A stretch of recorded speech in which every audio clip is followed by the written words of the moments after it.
I'm not surprised. Yeah, just street in the park, from the park to the high school. He said, public works there. They passed the price and within. That was just the other day? Yeah, Becker's Way last week. No kidding. You know, he's such a great guy, such a good guy. The way that he talks. Oh, he is. Yeah, he would have. But he tells you what he does is like public works director, like a walking school day and he does stuff that has to do with education. Yeah. He's more of an educator himself. He's good. He's a good guy. But he told me we were leaving practice the other day. He's like, I don't want to see the girls every day tomorrow. Yeah. I said, give her a big kiss for me.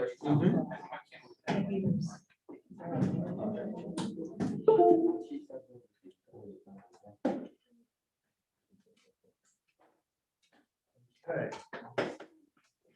Time is 6:33.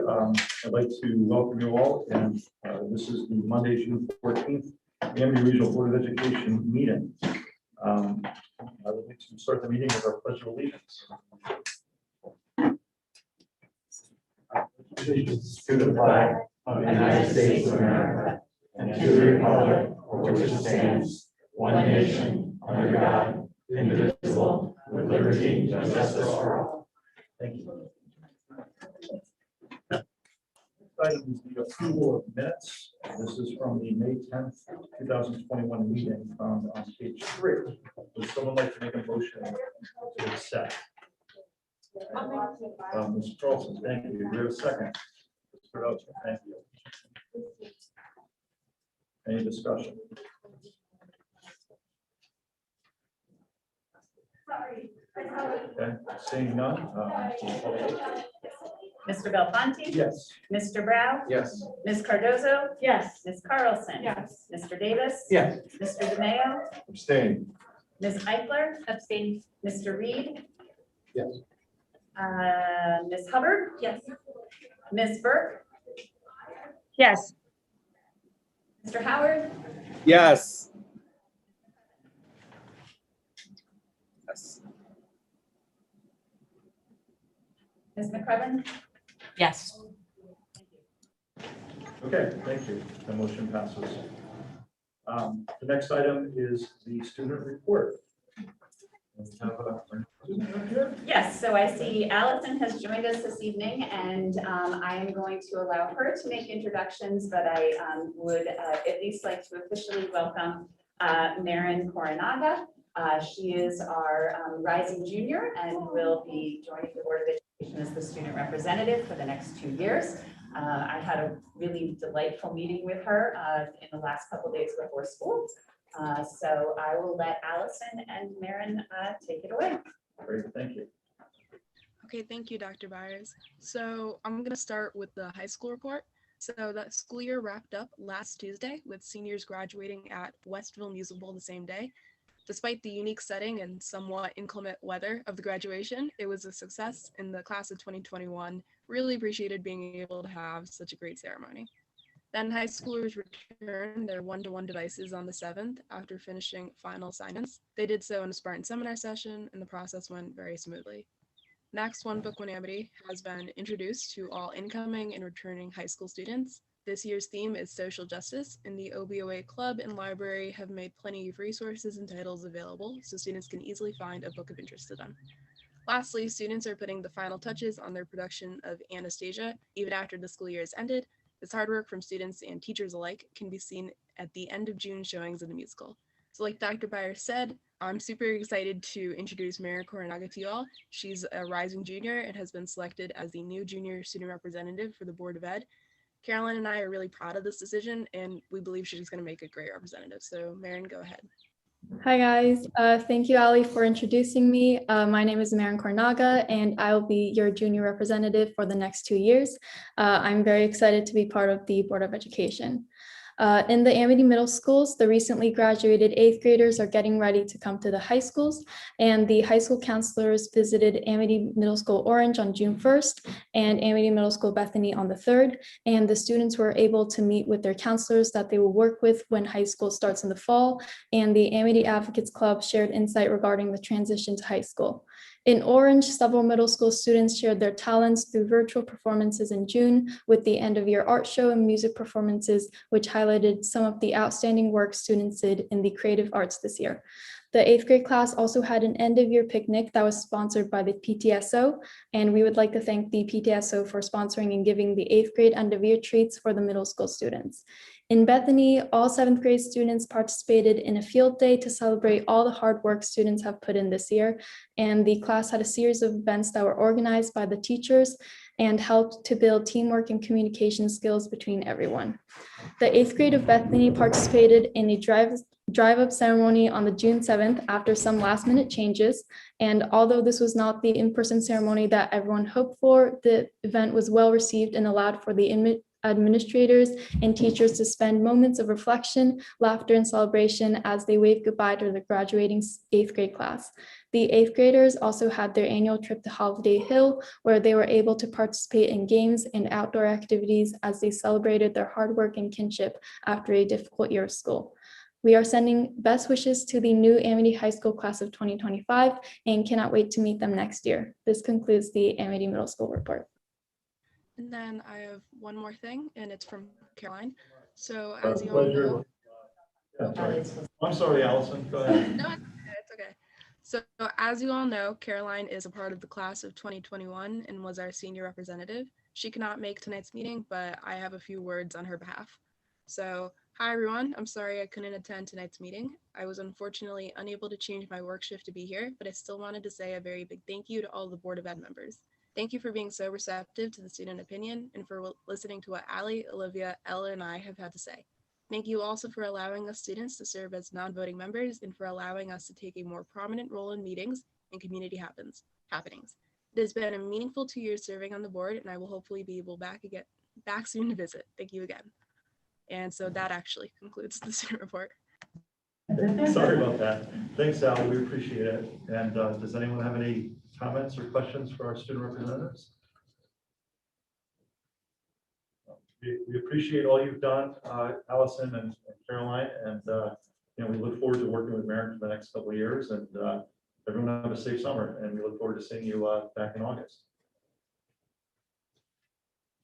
Okay, moving on. The next item is the One Book, One Amity, Summer 2021.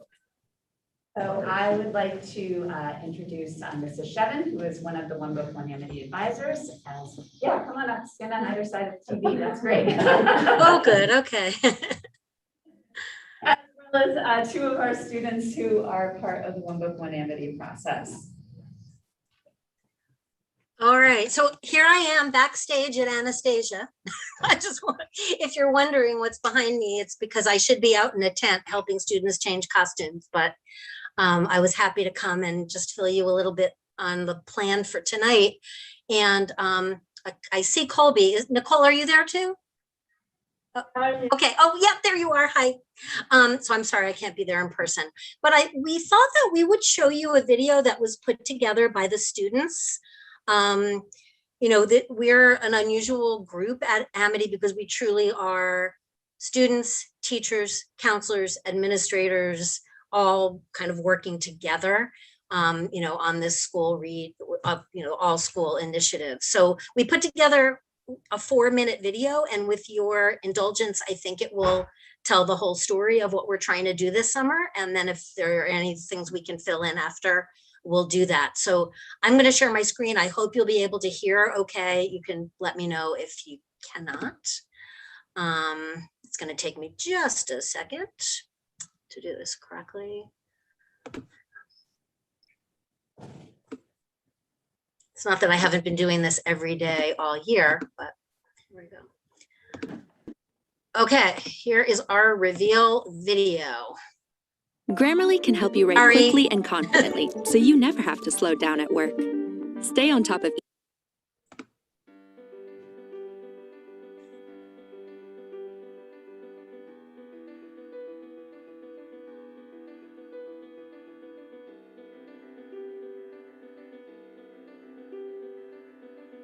Dear Amity students, families, and faculty, this year, One Book, One Amity, OBOA, will be part of a school-wide focus on social justice. We take seriously our school's mission statement that includes the goal that each of our students will grow to be a literate, caring, creative, and effective world citizen. We believe that we can help contribute to that goal by promoting social justice one book at a time and allowing for the time and opportunity to read about, talk about, and act upon the issues that we believe are important to making our world a fairer, more just place. This year, you will once again have a choice of books, either fiction or nonfiction. All we ask is that you read a book that has a social justice focus.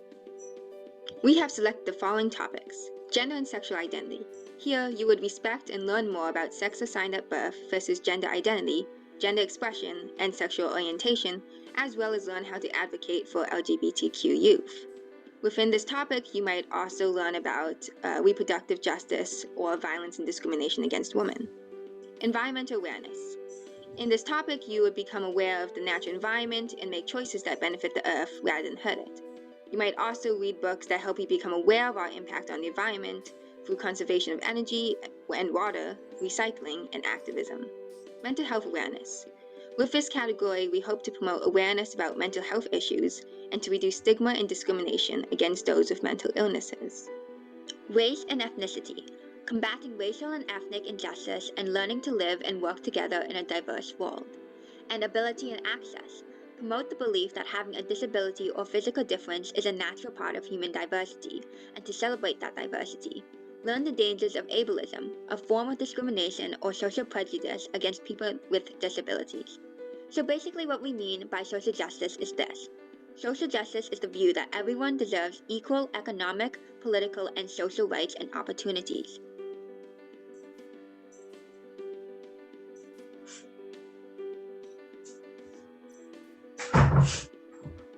Here are a few things you should know before selecting. This fall, when we are back in school, there will be a brief assessment on your chosen book, asking you to write about what you learned or discovered in your book and to support your response with specific evidence from the text. This short writing sample is meant to let your teachers know your thoughts about the book and to give them a first impression of you as a reader, writer, and thinker. We will also be following up throughout the school year with many different kinds of activities, discussions, and learning opportunities run by various AHS organizations and clubs. So reading the book is only the beginning of our focus on social justice.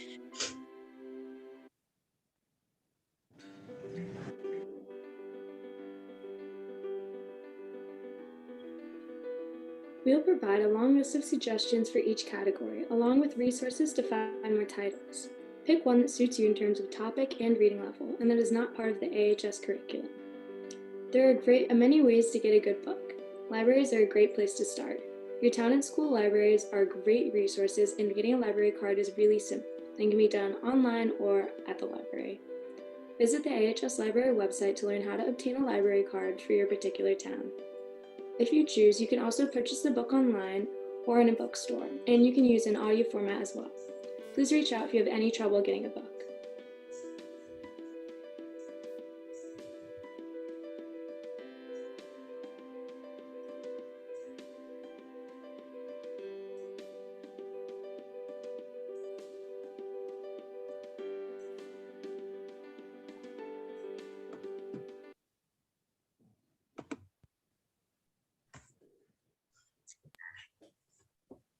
All right, so Go ahead, Colby. yeah, as you all saw, that is our topic for the year, social justice, and this is just going off how we want further discussion, and it's not very restricting because as you saw, there is a plethora of topics that you can choose from, and anywhere from environment to mental health to race, and we just want to create awareness for this topic, and this really started with this past year, and we just want to keep discussion going into this next year and continue for years on. Yeah, as Colby said, this is a theme that's kind of been continuing through Amity to just like better the environment in total. As you said, working with different topics that will just overall better the environment of the school and the town and all three towns and our community as a whole. So one of the things that a lot of people were asking is why we're one book, one Amity, and it's actually a ton of different books, but it is so that we can get different perspectives on these different topics and then hopefully it would be a new way for us to kind of teach each other about these different things that we learned, which would really work to better the community in the end. In the end, we're trying to unite it.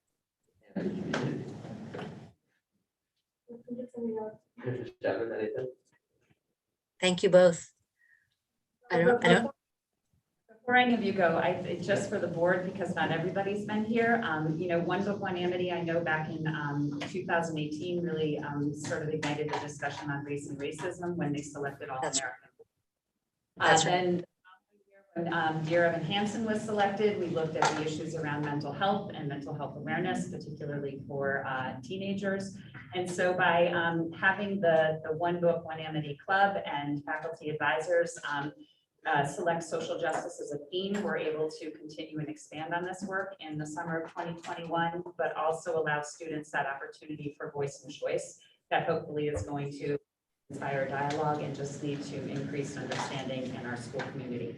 So thank you to the advisors as well as to the students who not only picked the theme, but then also some of those book choices that go with the One Book, One Amity. And I hope everybody reads this summer. Yeah. thank you for the opportunity. Yeah. Thank you. Thank you. So long. Happy reading. That brings us to our next item, public comment. Before we start public comment, I would like to read a statement from the chair.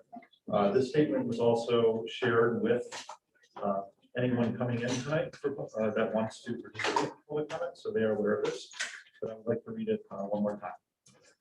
At this time, the board would like to invite members of the public up to the lectern for public comment. Please state your full name and address. If you are a student or under 18 years of age, please state only your first name. Each speaker will be allowed up to 3 minutes for public comment. Also, the board reserves its right to limit the public comment on any one subject to 20 minutes. Please note that as a matter of board policy, the board does not respond to public comments or questions, but may discuss the subject in a response if appropriate at a future time. Is there anyone that would like to start us off tonight?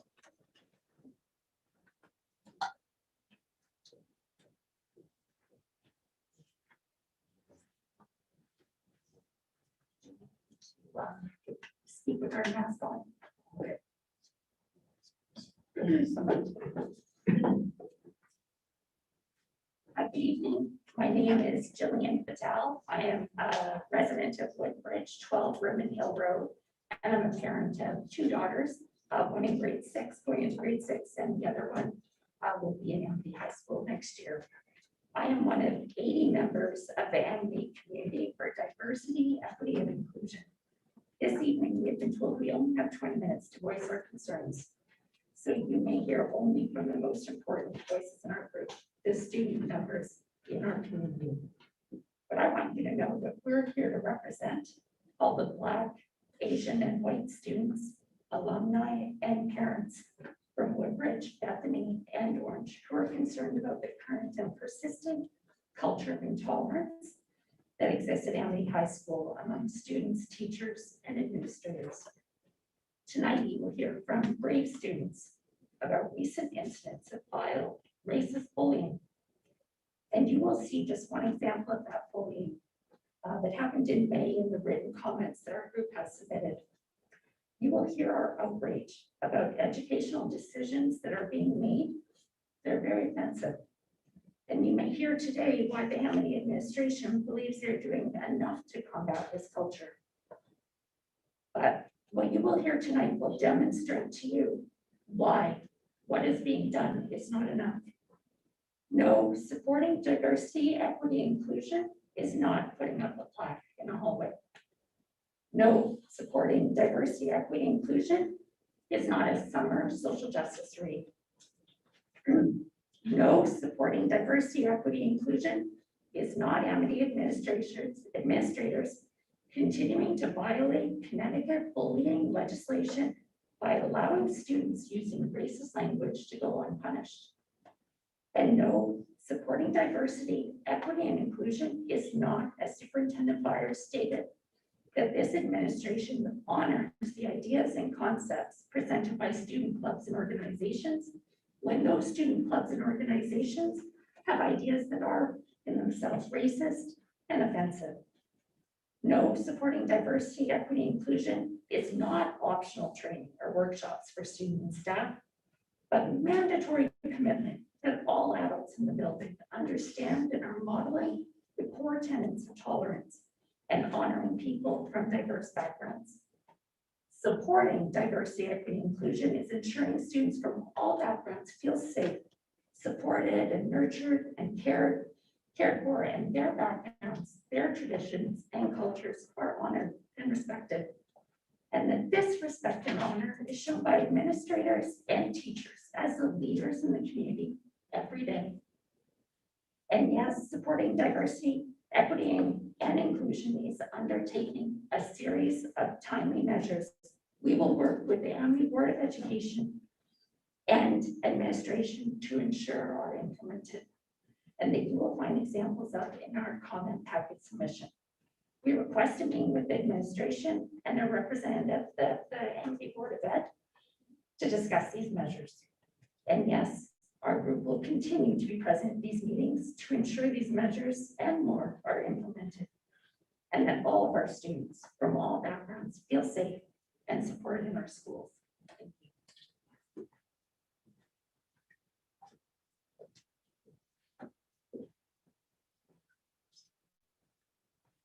Good evening, and thank you for the opportunity to speak. My name is Nina Carmeli, and I'm a rising junior in the class of 2023. When I joined Amity in my freshman year, I was determined to be a part of every club, every organization, everything that our school has to offer, because I thought that our community was perfect, and I wanted to represent this amazing place that I call home. Amity has so many clubs, athletic programs, academic resources, and more to make the high school a welcoming and thriving place. But unfortunately, not all students are able to fully enjoy these wonderful aspects of our school. Over the past few weeks and months, I've been listening, hearing countless outrageous and horrifying stories of my closest friends, classmates, and peers who have shared their terrible experiences regarding being discriminated against or targeted because of the color of their skin, their religion, sexual orientation, anything that differentiates them. Amity claims to celebrate diversity and encourage inclusivity, but the Board of Education, as well as the administration, has fallen short to properly deal with its challenges. I was disappointed when I realized that the perfect place I wanted to represent and play such a large role in was not as great as I made it out to be. I was embarrassed to learn that students that contacted their guidance counselors, reported the incident to the anonymous tip line, or even went as far as speaking to with the administration itself, returned empty-handed, still feeling like an outcast, which defeats the point of coming forward at all. Tomorrow, it may be me, so I can't stay silent and watch as others are discriminated against. While these issues go beyond Amity, we all need to be the change we would like to see in the world, the student body, the administration, and the Board of Education. I'm aware that the one Amity topic of this summer is social justice, and that the ADL is being brought in to teach students how to stand up to hate. And while these are great first steps, this is simply not enough. The ADL nor any other group that is brought to the school on its own does not solve the problem. Making students better leaders in our community and being aware of the issues that occur is only part of the solution. We must also have teachers, faculty, and administration take active part in these workshops and learn how to address the inclusivity and diversity issues that are deeply rooted at Amity. Only if we have all of the previously mentioned parties involved, including parents, do we have a chance to make a dent at this complicated issue. Amity is defined as a place of peace and of harmony, but right now, our Amity does not feel like that. I urge you to take a hard look at the reality that we are living in and use your role as the leaders and models of our school to listen and act, and make preparing students to leave this school as informed citizens who are ready to conquer racism, inclusivity, and diversity problems of the world a priority. This way, we can all be the change we want to see in the world. Thank you.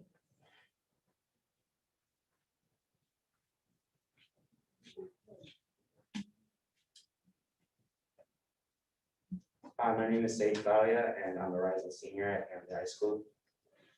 I've come here today to talk about Amity High School's toxic and racist environment.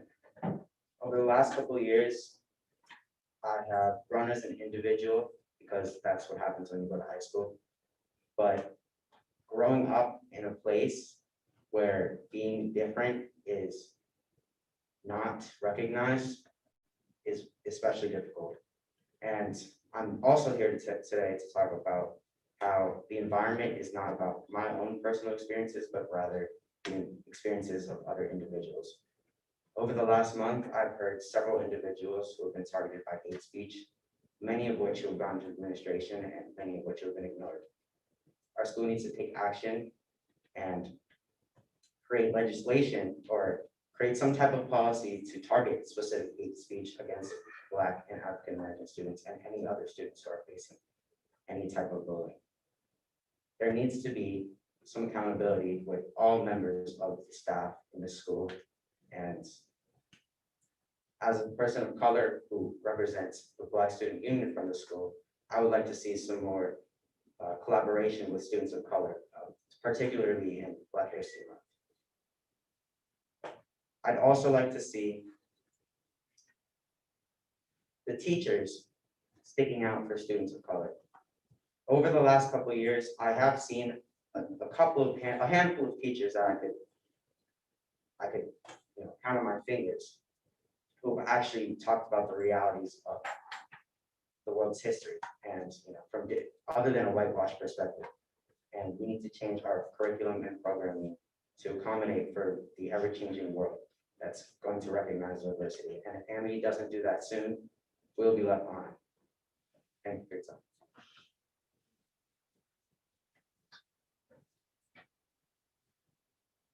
Good evening. My name is Judy Alpern. I'm the CEO of the Jewish Federation of Greater New Haven, and I'm sad to have to be here tonight, but I'm proud to stand here as an ally of all the diversity of populations, of students and families that make up this incredible community that we all live in.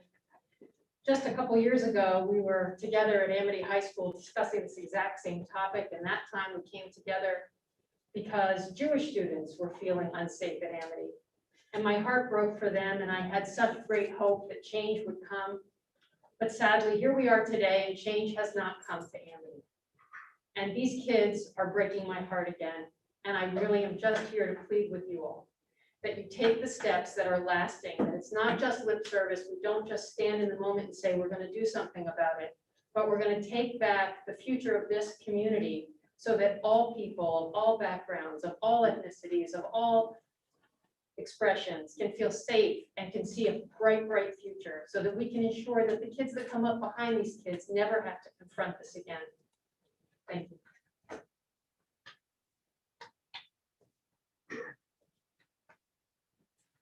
Hi, my name is Sherry Storygard. I'm a resident of Woodbridge at 27 Deepwood Road.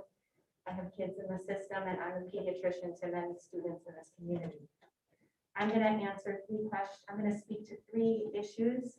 Why now? Why here? And why you? Why now? We live in a country made of immigrants and with a history of slavery. Our history has powerful and violent repercussions. We no longer live completely sheltered and unaware of racism, and people have different experiences within our country and the world. In order for the next generation to live with more peace, health, meaning, and prosperity, they will need to be people who are aware of these issues and know how to work and lead morally with them in mind. Why here?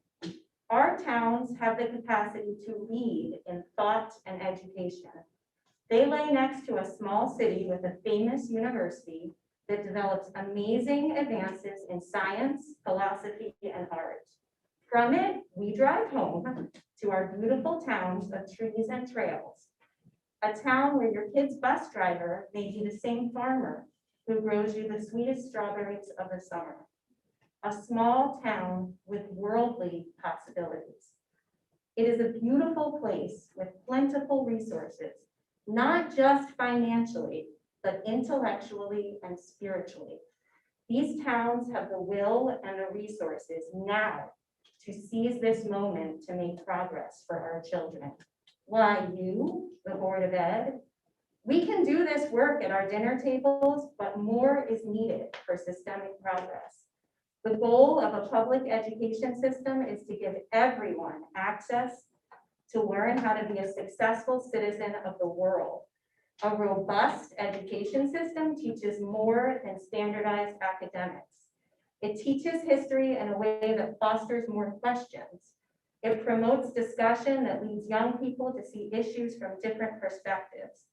It readies them for the constant change of modern life, a nimble way of thinking that has the capacity to adapt and evolve. Being an educator is an enlightened profession.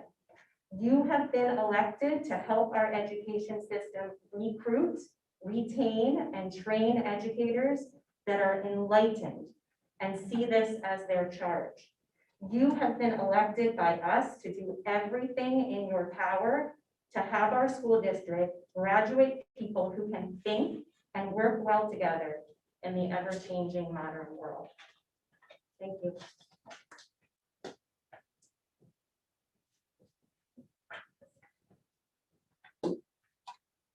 Good afternoon. I'm Samuel Bay. I'm a rising sophomore at Amity High School and a member of the Inclusion at Amity Committee. I'm here to speak today about my experiences with racism and mistreatment here at Amity. I feel unwanted and unsafe here at Amity. I moved to Orange when I was 9 years old.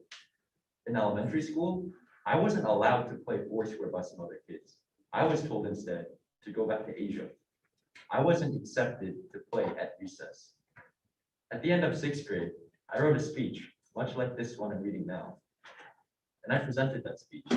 I hope things would change for the better in middle school. I was wrong. Here at Amity Middle School Orange, I was made fun of for my small eyes. I was called a chink chong, a chink, sometimes by the same classmates that were harassing me in elementary school, and sometimes by classmates I didn't even know. In 8th grade, I started to report every time incidents like this happened. I hope things would change for the better. I was wrong. Instead, the principal called me a disappointment to the school for constantly coming to the office and reporting these incidents. I was not provided resolution. Instead, I was shamed by my teachers. In high school, this year, as a freshman at Amity High, I hoped that things would change for the better. I was wrong. I was called more slurs. On top of being berated for my race, I was insulted as I struggled finding my sexual identity. One Friday, as I left the school, 2 juniors said that my hair made me look like a faggot. My weekend was ruined. Again, I felt alienated and unwanted. Now, I'm sure the Board of Education thinks these acts of hate do not represent Amity. However, these acts of hate have defined my Amity experience. I'm speaking today because I want change for the better. I don't want an apology, and I don't want pity. I want change.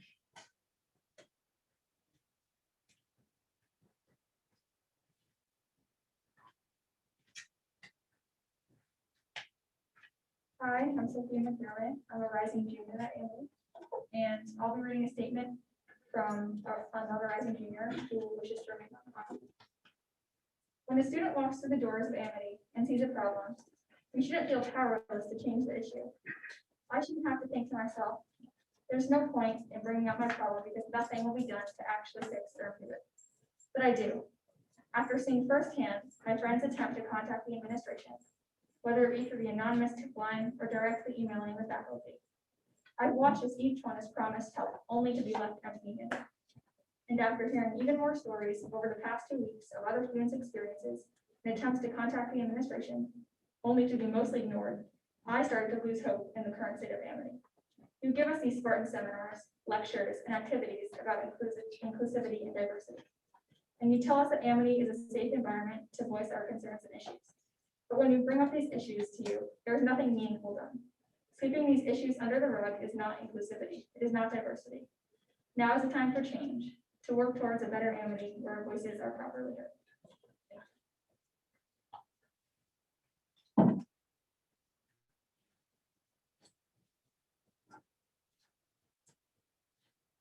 My name is Boniface and I'm a parent of a rising sophomore. I live in Cambridge, Connecticut. I'm here because of my daughter, who I love dearly. She joined Amity High School in January, halfway through the school year as a freshman. And prior to that, she was at an international school in Paris. Despite joining Amity at a time when the global pandemic had altered the way schools went about their daily routine, I'm proud that the transition into Amity was seamless, thanks to the administration and staff who made it easy for my daughter to quickly adapt to the hybrid learning model with ease. I'm also proud of teachers who were supportive of her as she worked on catching up on coursework halfway through the school year. It was not easy, but she did it. She's smart, curious, and determined young lady, and I'm proud of her. So some of the concerns that have brought me here today. The concern that I'd like to raise with the Board of Amity this evening is related to a few incidents that have happened to my daughter over the past few months. The issues don't just affect my daughter, as far as I come to understand, but rather they are pervasive and disparately impact Black students at Amity. Since starting at Amity, my daughter has experienced derogatory, racist comments directed towards her in 5 separate occasions from 2 white students. In each instance, she was called the N-word on average. That's one derogatory comment each month since she joined Amity in January. As her parent, my heart sinks when I try to imagine what she has to deal with just for going to school. Of the 5 incidents, 4 of them were perpetrated by one white student who she had never met before the first incident.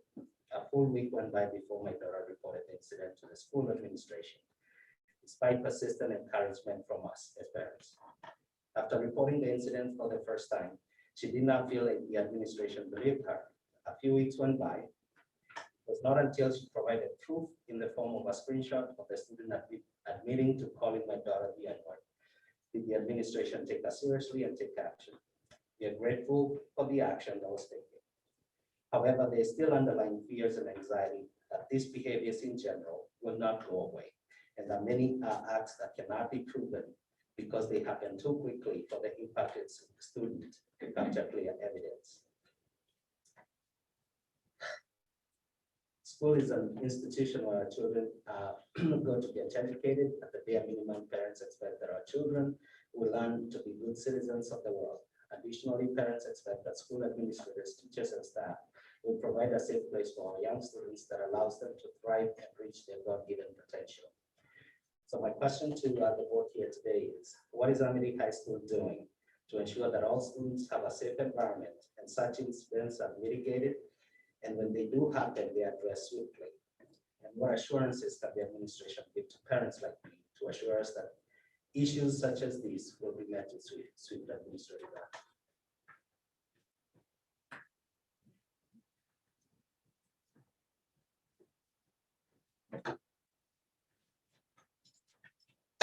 Good evening. My name is Kim Klein Franklin, and I reside in Woodbridge.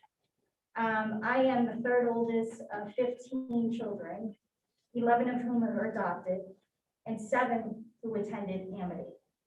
And I am here to read a letter on behalf of my third youngest sister, Tatiana, who loved Amity. So I want to just read this to you on her behalf, who lives in San Diego, is a public defender, but really has some concerns and wanted to share it with you. To whom this may concern, I graduated from Amity High School in 2005. While I received a fantastic education, my experiences at Amity left me in an identity crisis.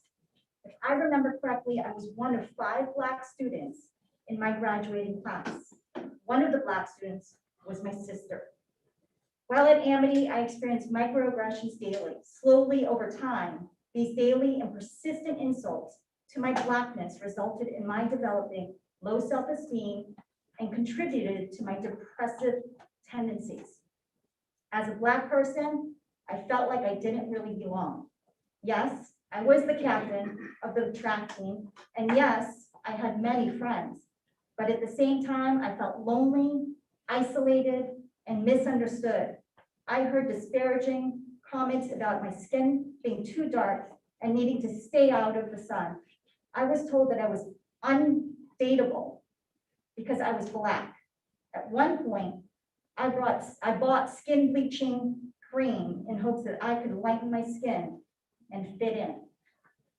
I developed the false perception that I was inferior to my classmates. I truly believed that because I was Black, I wasn't good enough.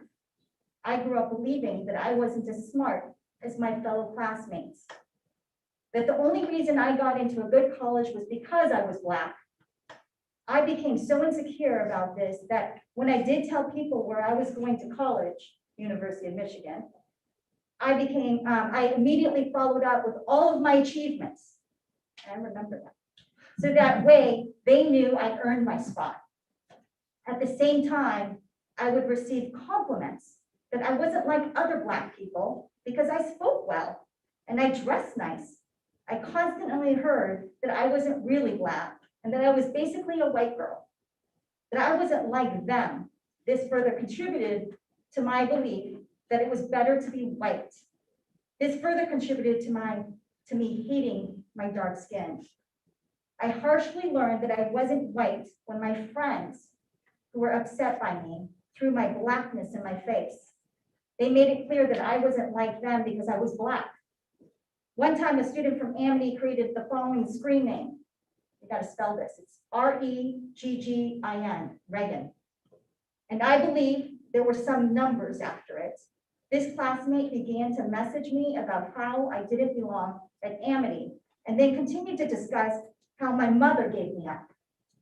I later learned this student was a friend of mine who had gotten into an argument with.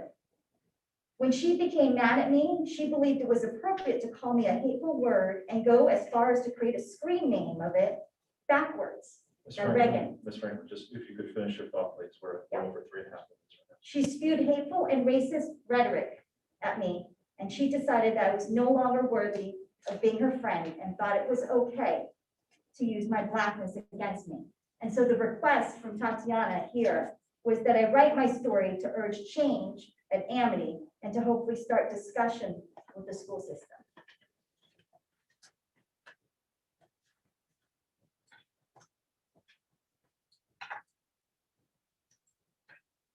Good evening. Thank you to the Amity Regional Board of Education for allowing public comments. My name is Joseph Ross, and I'm a resident of Woodbridge, having moved to the community with my wife and 2 children, now 17 and 18, in 2010. Like many parents of means, education, and privilege, we moved to the area because of the benefits we hoped it would confer for our children. The opportunity to grow up in wide open spaces with lots of trees and trails to hike and excellent schools. Our kids' first experience at Beecher Road School in the multi-age group program strongly validated our decision to move to the area. The teachers created a classroom community that not only afforded opportunities for self-directed learning and individual attention, but they also emphasized the value and importance of diversity. The kids learned about one another, their families and cultures. Differences were celebrated. Unfortunately for my kids, each successive year in the Amity schools after the completion of the program, particularly in the high school, less resembled this ideal school environment and was instead increasingly sowed with division and hate. Examples of intolerance were common, including racism, sexism, and anti-Semitism, and other types of religious intolerance. My kids have described to me a school environment where there is frequent use of the N-word, including in the presence of teachers, and where white students tease Black students for being Black, explaining that the Ku Klux Klan is going to get them talking about the ghetto and caricaturing them using other ugly racial stereotypes. My kids have described to me a school environment where female students are disrespected by male students, and where some teachers are both subtly and not so subtly dismissive of female students, including being visually annoyed by questions from and less likely to call on female students. And my kids have described to me a school environment where swastikas are commonly found drawn on the bathroom walls, not 3 years after our community received unwanted attention for homes being vandalized and hateful messages being heard throughout the school, such as the Jews deserve to die. Being an excellent school is more than graduation rates and test scores. No school is perfect, and I do not expect the teachers and administrators to take responsibility for every student's action or utterance. But they set the tone and establish the culture of the school, as was done for my kids in the multi-age group program so long ago. And the current culture in the Amity schools can be described as nothing less than awful. I can only imagine how minoritized students must feel, having to come to the middle or high schools each day, knowing they will be teased, insulted, and ridiculed, while teachers and other authority figures stand by. Our community is not alone in facing these same issues, but there are concrete steps we can take to change the culture in our school district. I hope the board will take these concerns seriously and work with the schools and their administrators to establish a culture that fosters diversity, equity, and inclusion going forward. Thank you.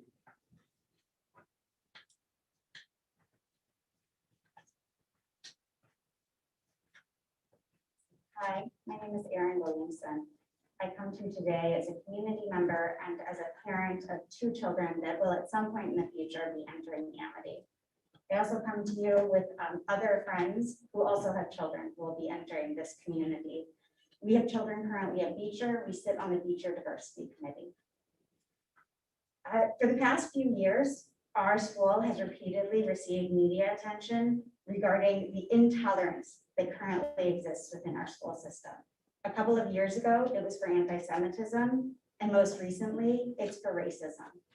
You've heard today that these issues have gone on as far back as kids who graduated in 2005. You've heard that they happen daily, on a daily basis here at the school. This is a pervasive problem. These are not just a few bad kids saying a few bad things. This is systemic within our community. For every student that spoke tonight, there's 20 kids that didn't feel safe, that didn't feel that they could come here and talk about what they see and witness, because speaking truth to power is hard. Coming in front of you and as an adult and talking is hard. Imagine what it has been like for these youth who had the courage to share their experiences with you, knowing that there are potentially real consequences to their actions among their peers, teachers, and the administration here. Ensuring that Amity is offering all students a safe and nurturing learning environment, that's the administration's responsibility. Students should have a clear understanding that any form of identity bullying will be taken seriously and responded to swiftly. That is not happening. You heard that tonight. That is not happening, and it's not happening consistently. The current focus of what's happening in our school is focusing on the kids. The book is great. Having the plaque is great. That's not what we need. What we need is professional development for our superintendent, for our principal, for our teachers. What we need is clear, the board that clearly states what their expectations are for our superintendent and our teachers. We need accountability. As members of the diversity committee at Beecher, I can tell you, we know what can happen when a board communicates that this is an area of interest to them, to their superintendent. We've seen it happen recently. We have a new superintendent, we have a new board coming in, and they have clearly said this will be a strategic priority in Beecher Elementary. We have seen that superintendent proactively take steps to enhance his own professional development, as well as the professional development of his teachers. That is what needs to happen here. We don't need more for the students, although I shouldn't say we don't need more. We need stuff for the students, but most importantly, it's the administration that needs to change. It's the administration that needs the professional development and the training. So I stand here tonight as somebody who's going to have kids entering this school, and right now as someone who's scared to have kids entering this school. I'm scared of what my kids will be exposed to. I'm scared of what my kids will experience. And I say that as a white person.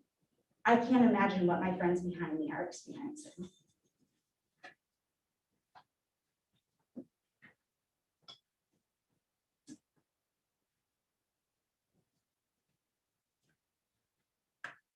Good evening, all.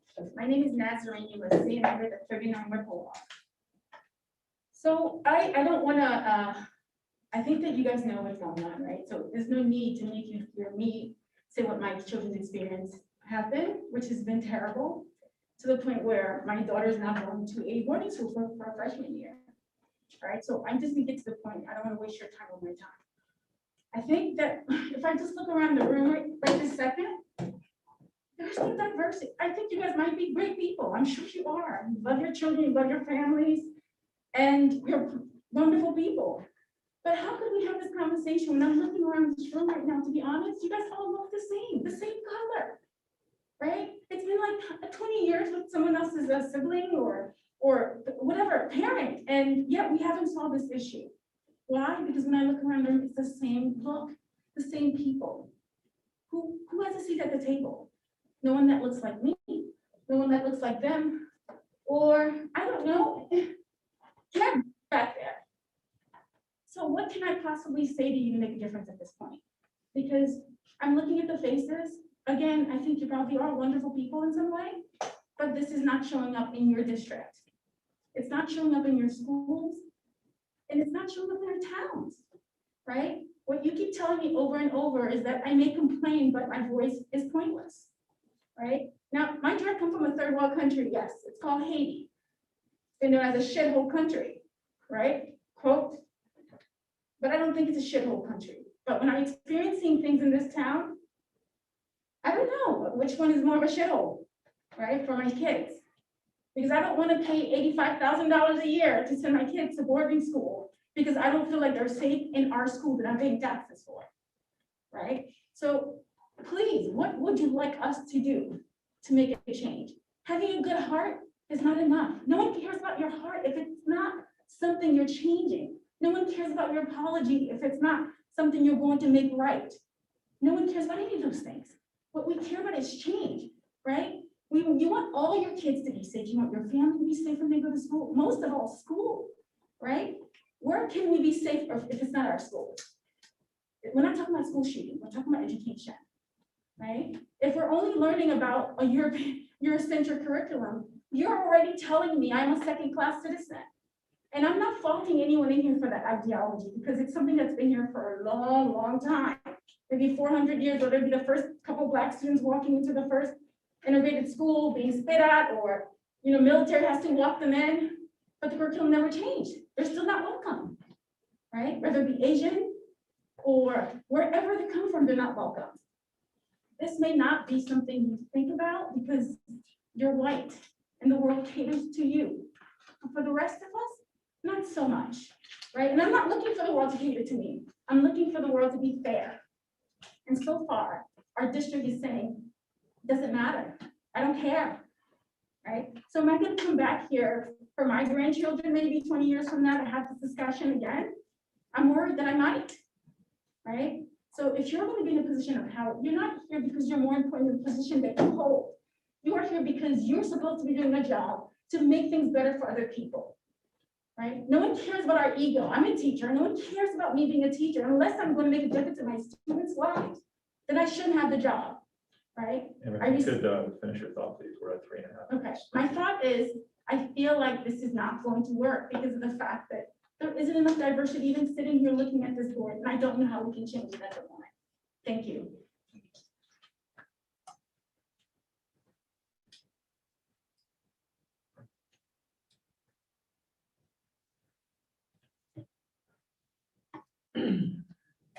Mr. Chair, we are at about, looks like 35 minutes. Okay. I'm not sure if there's one more person that would like to speak. So, Brandon, is there anyone else? Okay. Is there any other people that would like to speak on another subject? Okay, thank you, everyone.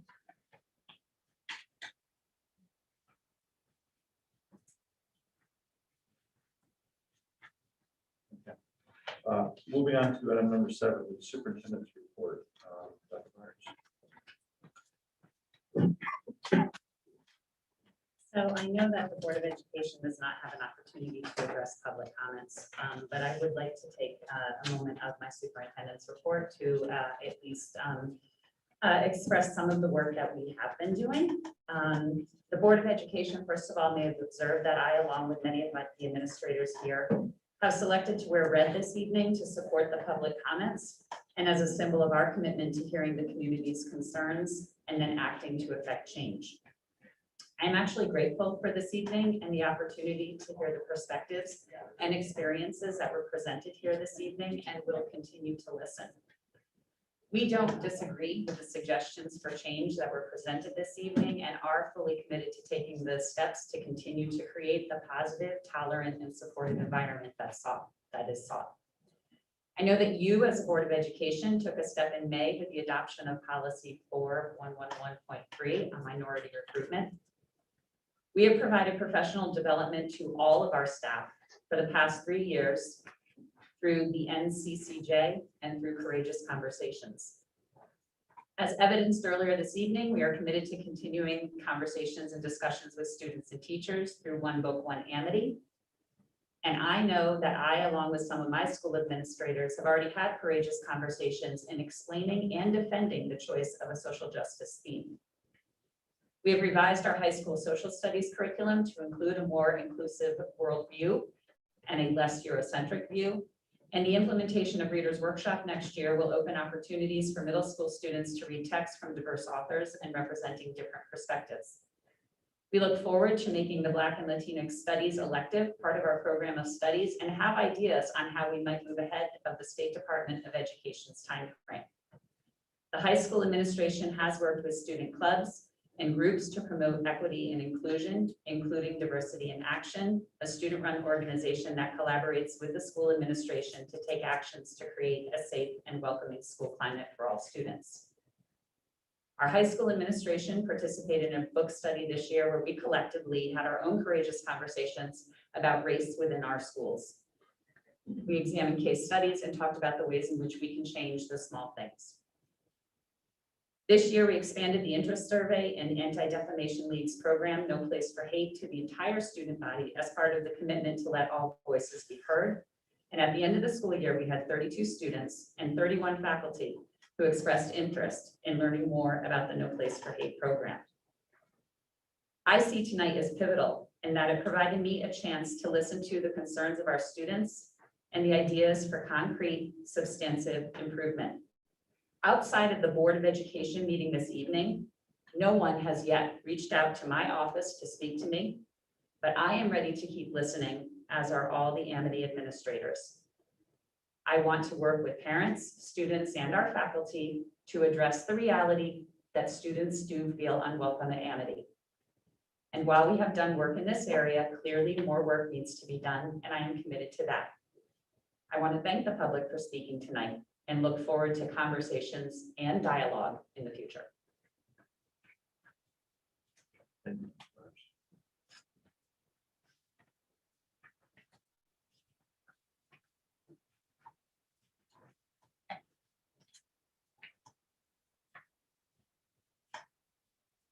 Would we like to go on to the personnel report? You can. Sure. So in the personnel report, I think the only thing that you'll see is that if you have attended the board's recognition event, we've had a couple more retirements since then. So you will see those noted, as well as several transfers as people are moving around. And we have some of our new hires for opening up the 21-22 school year. So really, it's just kind of the start of the summer hiring, but we are getting prepared for August. Great.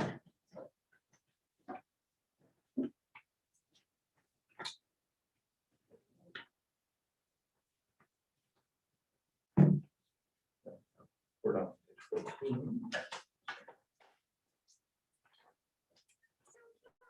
Students actually summarized a great deal of some of the superintendent's reports so far. I will say I'd like to express my gratitude for the school administration. We had 3 very different promotion ceremonies this year, although I would say Dr. Tracy's was the most similar because we had to do another drive-through, which we're getting pretty good at. But the ceremony that was up on the lacrosse field was really amazing. And to see that facility actually from the perspective of the field shows you how much work went into that improvement. And certainly the senior class advisors and the high school administration for pulling off an amazing graduation at the Westville Music Bowl was pretty exceptional. So. I also know that in the superintendent's report, there is updates on COVID-19. Fortunately, I don't really have terribly many of those to give at the moment because we've been out of school for a while. But I will say that, you know I'm already getting questions about next school year and what our plans are in terms of reopening. I can say that on June 23rd, as part of the ARC ESSER funding, we will have to publish a reopening plan. That reopening plan can only be based off of the information that we currently have, which is essentially to continue all the practices that we have been doing. So in publishing that plan, I will just give you a heads up. It's going to say that we are going to have students wearing masks. We will continue with social distancing. We'll continue our contact tracing protocols. And then probably what we'll do throughout the summer is as DPH and the CSDE give us more information, we can start to make adjustments and tweaks to that plan. But just so that you know, initially going up, it's going to look exactly like what it did for this past spring, because that's the guidance that we currently have at this time. We, as an administrative team, will have standing meetings every Tuesday throughout the summer. They will start an hour after the standing DPH meetings that I go to. So that way, as soon as we get news, we will gather together and just use those as opportunities to figure out what reopening for next school year is like. And then we'll share that information with the community as quickly as we can possibly get it. And then the last facet of the superintendent's report is I would like to invite Mr. Downhour. He asked me if he could speak this evening in a manner that would actually allow him to kind of address the Board of Education sort of in a more personal way as opposed to public comment. Excellent, thank you. So my name is Peter Downhour. I represent the teachers, the AEA and the Education Association. I want to thank Dr. Byers for the opportunity to be included here today. I want to share with the board that I believe that the teachers in the district are in a good position coming out of the pandemic and moving forward into next year. As cliche as the expression has become in the last year, it is true that we have gone through an unprecedented time that no one could have predicted. The teachers this year had to do what no other person in the field of education has ever had to do. We had to teach in a pandemic with shifting safety protocols and new, hastily put together teaching models that were influenced largely by non-education professionals. And we did this. I know there are still challenges ahead, and as always, Amity teachers will continue to put our students at the forefront of our considerations. Here at Amity, we are coming out of this year on solid ground. Last year, the AEA and the board, as you know, either directly or through the superintendent, engaged in 3 periods of negotiations in 1 year. Once we had to, once with an MOA at the start of the pandemic in order to figure out how to finish last year. Then almost immediately, we had to start negotiating over the summer, a much more intensive negotiation on how we return to school last fall. And finally, which I wish hadn't happened that way, our regular contract negotiations had to occur in our 3-year cycle in the middle of something else that we were doing. While the regular negotiations were mostly familiar with the 2 previous MOAs were unprecedented. In some ways, we led the way, Amity led the way. We were one of only a few districts in the state that had an agreement in place before the students came back into the building. That's largely because of the superintendent and I not giving up, I suppose. Even while at times disagreeing, we were able to provide options for teachers who are at greater risk given their personal circumstances. As I know you are aware, there were times when our disagreements boiled over and became public. Even then, the superintendent and I were able to work together and move forward. Over the last 14 months, we were able to move forward because of the willingness of the superintendent to engage with the teachers and their various representatives, me mostly. The A received daily Hvac reports. Thank you for those, which I'm sure you were thrilled to provide every day. Weekly detailed COVID updates, a quick response protocol for safety issues that arose, and ultimately clear safety protocols and mitigation strategies that allowed us to engage in the purpose of school, teaching and learning. We had vital time necessary to rework, adapt, and enhance our curriculum, lessons, and assessments. We have learned a lot over the past year. One thing is that dual instruction, that is teaching remotely and in-person students simultaneously, is not an appropriate method for teaching. Students, and I ask that you do not consider that as an option going forward. I would like to take a moment to publicly acknowledge the efforts of the custodians and the technology department. It is not lost on me that when I made a request or pushed for additional safety requests or additional tech support on behalf of the teachers, that the actual tasks would often land in their departments. Their unwavering, steadfast dedication made it possible for us to open the schools and do our jobs. And I wanted to say thank you to both of those departments. Also, the accomplishments of this year happened with the continuing engagement of Dr. Byers and her administrative team. I have been grateful that the building principals have been open to both COVID and normal instructional issues that teachers brought to their attention. At the middle schools, the AEA representatives engaged with their principals almost daily. I work at the high school, so kind of by default, I worked with Miss May. Lucky her. We talked daily. It got to the point that if I didn't talk to her for a couple of days, I would stop by just to check. Even in the midst of our strongest disagreements, Miss Mann and I were able to maintain and continue working together. We each knew and trusted that the other advocated for what was best for teachers and students. After sitting through public comment, it is my thought that I would want no one else in that position other than you to help us through what's coming ahead. I know that we have to do work on 21, 22, or 2021, 2022. They got to change this year. The reopening plan over the summer, and I think we're in a good place for that in the fall. I'm a strong believer in this institution and recognize that we are all necessary for us to continue to work, to continue the work that is coming. I will always maintain we handle our issues through education. We are an institution of education. Thank you. I think now, unprecedentedly, I can say questions. Because normally, because I'm not in public. Thank you. Thank you for that statement, Mr. Downer. Okay, moving on to correspondence. Ms. Eichler, do we have any correspondence to discuss? We had 2 letters of correspondence, a thank you note from Anna Mahan and another thank you note from Mary Carlson. Also, we had some written public comment that I'd like to acknowledge. We all received it this afternoon from Matt McDermott, Tatiana Klein, Joseph Ross, Nina Carmeli, Samuel Bay, Matthew Cohen, and Ian Glassman. Great. Yeah, thanks for saying that. I should have asked you that at the end of the public comment. So thank you for saying that. Great. Okay, moving on to the chairman's report. So I would like to formally recognize a few of our board members, our fellow board members who are leaving us at the end of this month. Can't believe it. We have 3, Robin Burke, Sheila McCrevin, and Pat Cardoza. And I'd just like to kind of go through each one and just say a little something about them. And then if someone else would like to speak, if anyone would like to say anything, the floor is yours.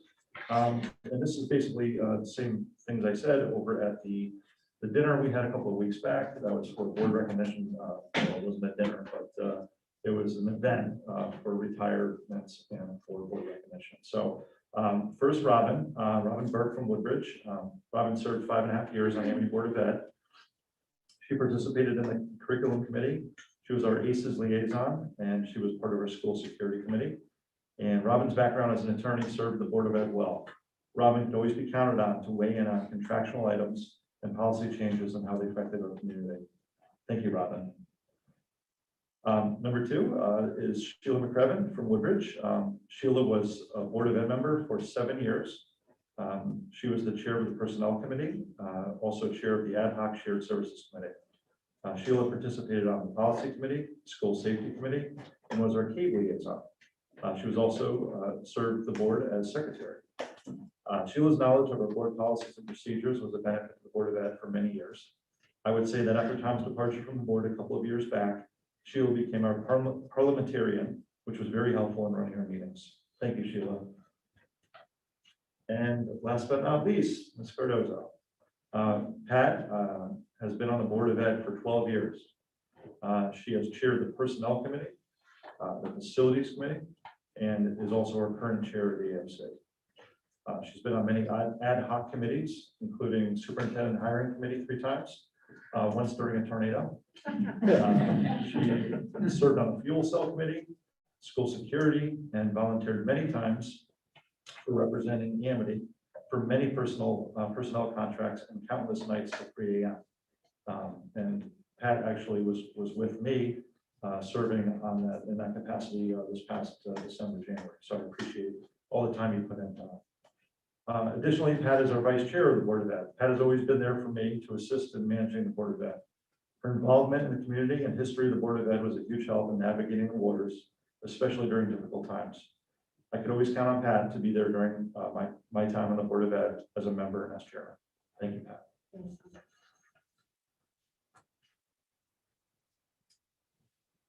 Well, this is the quietest group we've ever had. Yes.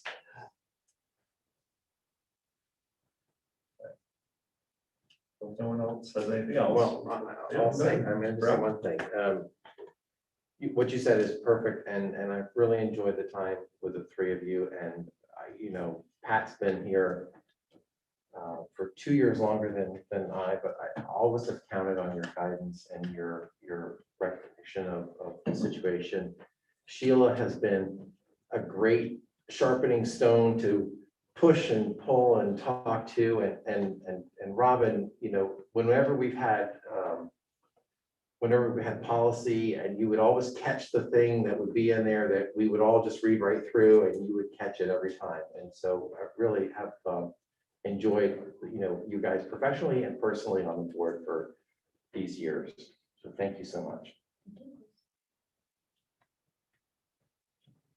Yes. I would just like to say to the three amazing, strong women leaders who were from Woodbridge and welcomed me to this board and kind of took me under their wing. I appreciate your guidance, and just because you're leaving, do not expect that I won't call you for advice. Anytime, Patrick, our numbers aren't changing. And we're not going into the witness protection program either. Fully available. Thank you, and thank you all for serving so well. It's been such an honor to work with you all. In the 12 years that I've been on the board, I don't know that I've ever had such a wonderful board in the sense of all 13 members just as focused with the administration and this amazing superintendent and our amazing administration, faculty, and staff. We are just so blessed. We have an amazing team. So I thank you for the experience and for your amazing commitment to Amity and our future as an amazing institution. We got this. Thank you, guys.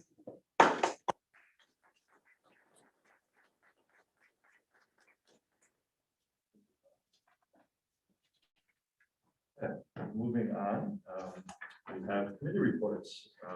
ACES for the last time. So this will be my final report from ACES. In the interest of saving time, I just wanted to highlight one aspect that has happened here. ACES has been very busy. They successfully completed the purchase of the Chase Collegiate property last month in Waterbury. This will be the new site for the Thomas Edison Magnet School, which was previously located in Meriden. The Magnet School is currently accepting applications for the 2021-2022 school year. And if anybody would like further information, they can feel free to either reach out to me or please contact Tom Dehaney, who's the director of ACES. Thank you. Thank you. Okay, ad hoc school safety, Mr. Bethany. We've not had a meeting. Okay, Mr. McCrone. All right, your final CABE report from me. Looking forward to another member picking up the baton as I hand off.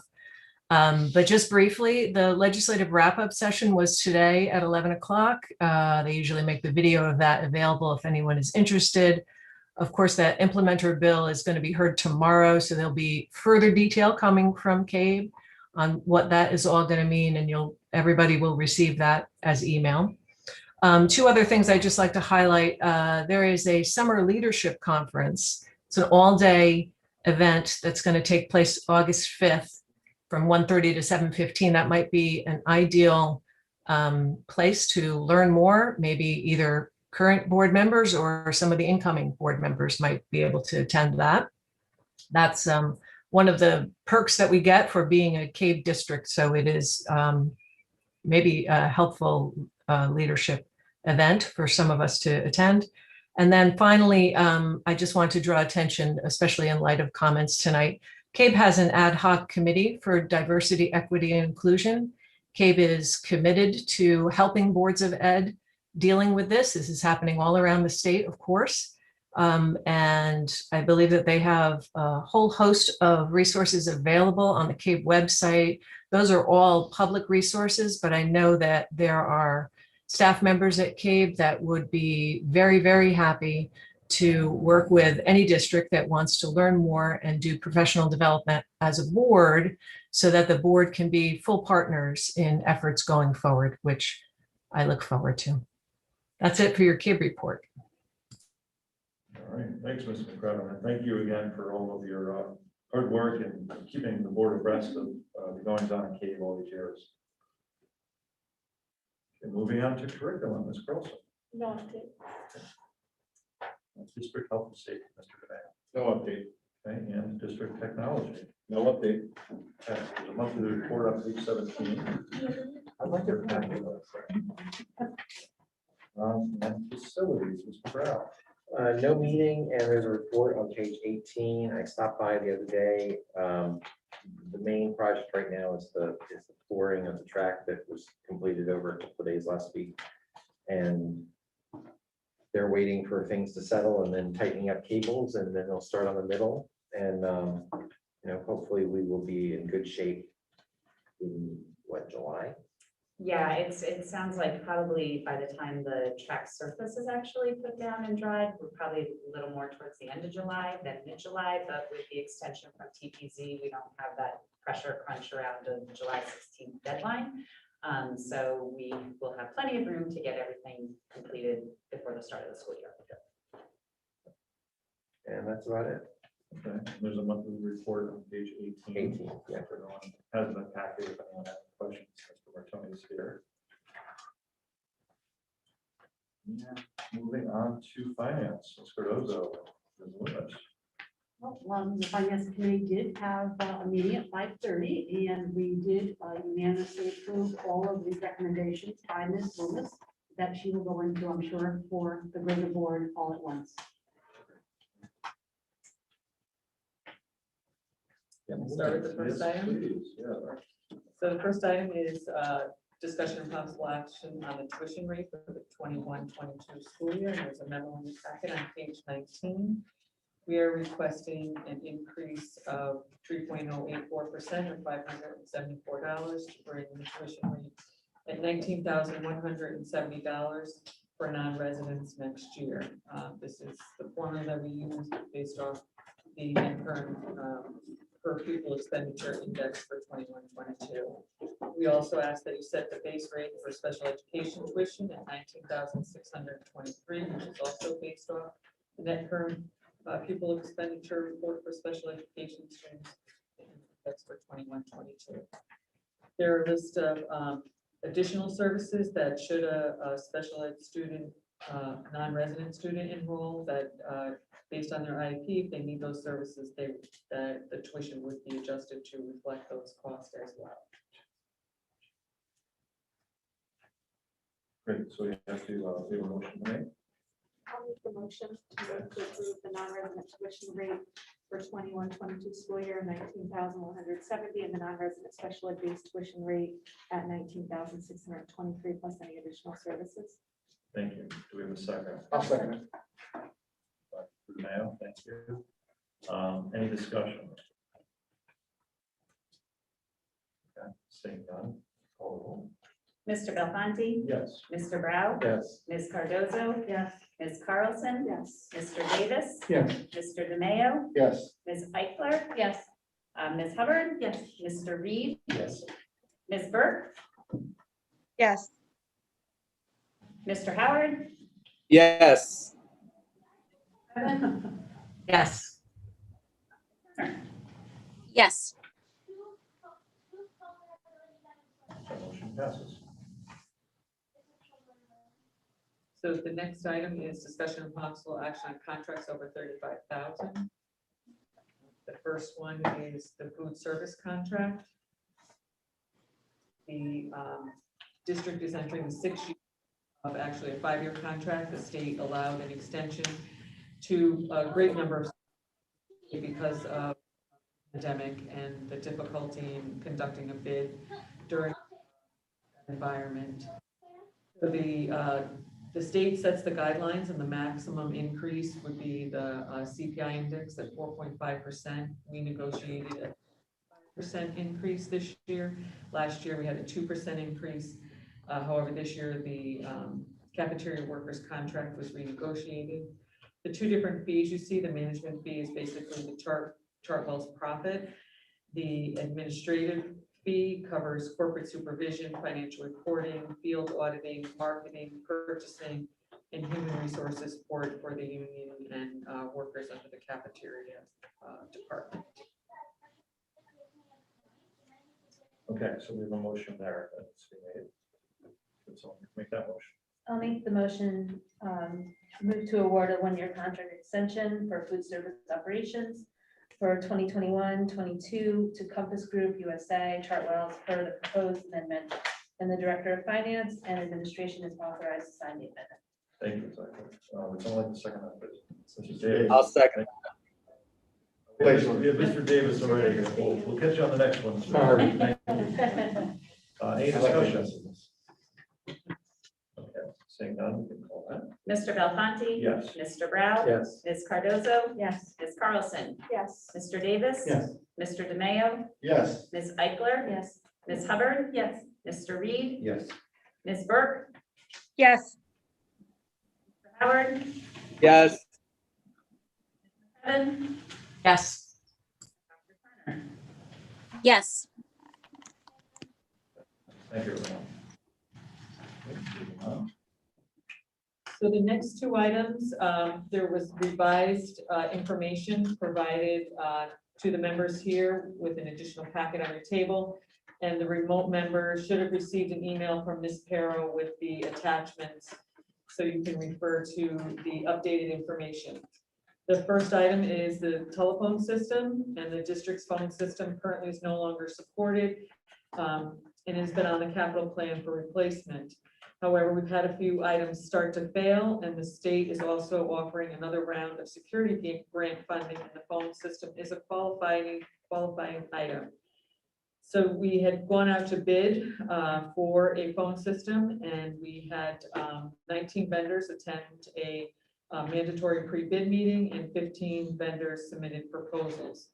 I'd like to thank Mr. Keller and Mr. DeRosa for probably 2 solid days of reviewing bids and rearranging their schedules in order to get this information thoroughly reviewed to make a recommendation to the administration to bring forward tonight. That choice is for an on-premise system, not a cloud-based system. That was one of the options we considered. We are asking to award the bid to Environmental Systems Corporation of West Hartford for a net brand system. Mr. DeRosa checked references. He also made phone calls around just about the brand itself to determine which brand we wanted to put in, and is confident in recommending this net brand system to put in. The price is $159,989.45 for purchasing the district-wide system. And it is eligible for reimbursement under the security fund. I'd like to make a motion to accept that, and then we can discuss. So moved. Okay. Mr. Howard, would you like to second that? All right, thank you. Any discussion? Mr. Rosa, did the AFC have anything to say regarding this? No, absolutely in favor, and I think that Mr. Bradwell had a good point in terms of how long is it expected to last. Well, we'll see. It's got a great reputation, and certainly it was well vetted, but it may be, there may be other things in the future that may require different software applications, so they were fine with it. As it was pointed out, the last system was Toshiba, and it lasted 5 years before they went out of business. So NEC is a good name brand, but who knows, right? So it's, Yeah, it's an anyone's guess. but if you figure the rebates, the 160 goes down to like 75,000 over 3 schools over, let's say, at least 5 years. It's relatively reasonable. And we have to have it, so. Well, we can still use like cans and string. Yeah, but- but we're not gonna do that. So for safety, we have to have it, so. That was an easy one. Yeah.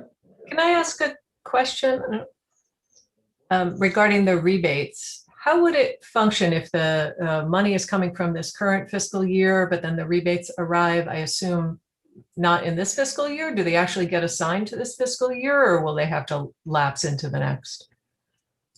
They arrive in the form of a grant, so they're put into the grant fund, and then the district can choose how they use those funds, because they are reimbursement for after purchases are made. And typically, we put them back into the same type of items, technology and security. So am I correct, though? It'll probably, you're not expecting the grant funds to come in before our June 30th deadline. These would arrive in next year's line item, or? They would, the grant application is due tomorrow, so we don't expect a decision for several months. Okay, so it's a way of, we would spend the entire amount out of this fiscal year, but then receive reimbursements into next fiscal year's funds, right? Goes into the grant, but not the general operating budget. Ah, I see. Okay, thank you. Mr. Davis. Just a couple of questions. The recommendation that we have here, what was the thing about this particular bid that moved it to us? That was it the quality of product, the price? I mean, we're getting a recommendation, but I haven't seen anything else other than the recommendation. So, yeah, if you can answer. So it was to say it's a long process is probably understating a little bit, but so we start basically by, we have a big whiteboard.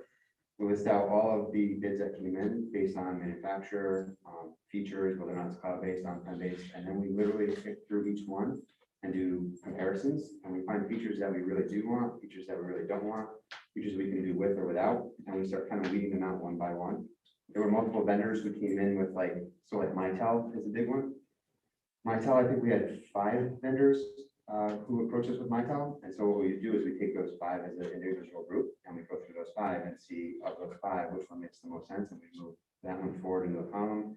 We had 2 people coming with NECs, did the same thing with them, moved that forward, and we kind of just wheedled it all the way out. But what we ended up with NEC was a product that has been around for a very long time, even longer than Toshiba actually. That met all the needs in the RFP. We had a bunch of them that didn't quite meet the specs in the RFP. We decided throughout the process that a cloud-based system and the monthly recurring fees that were associated with that were not going to work for us with the size system that we were looking for. We could actually buy an on-prem system at a lower overall cost over 5 years than the non-recurring or the recurring fees that we would see with a cloud system. So all the cloud systems slowly kind of faded away. We went to on-prem systems, and NEC was one of the top ones. We started calling references.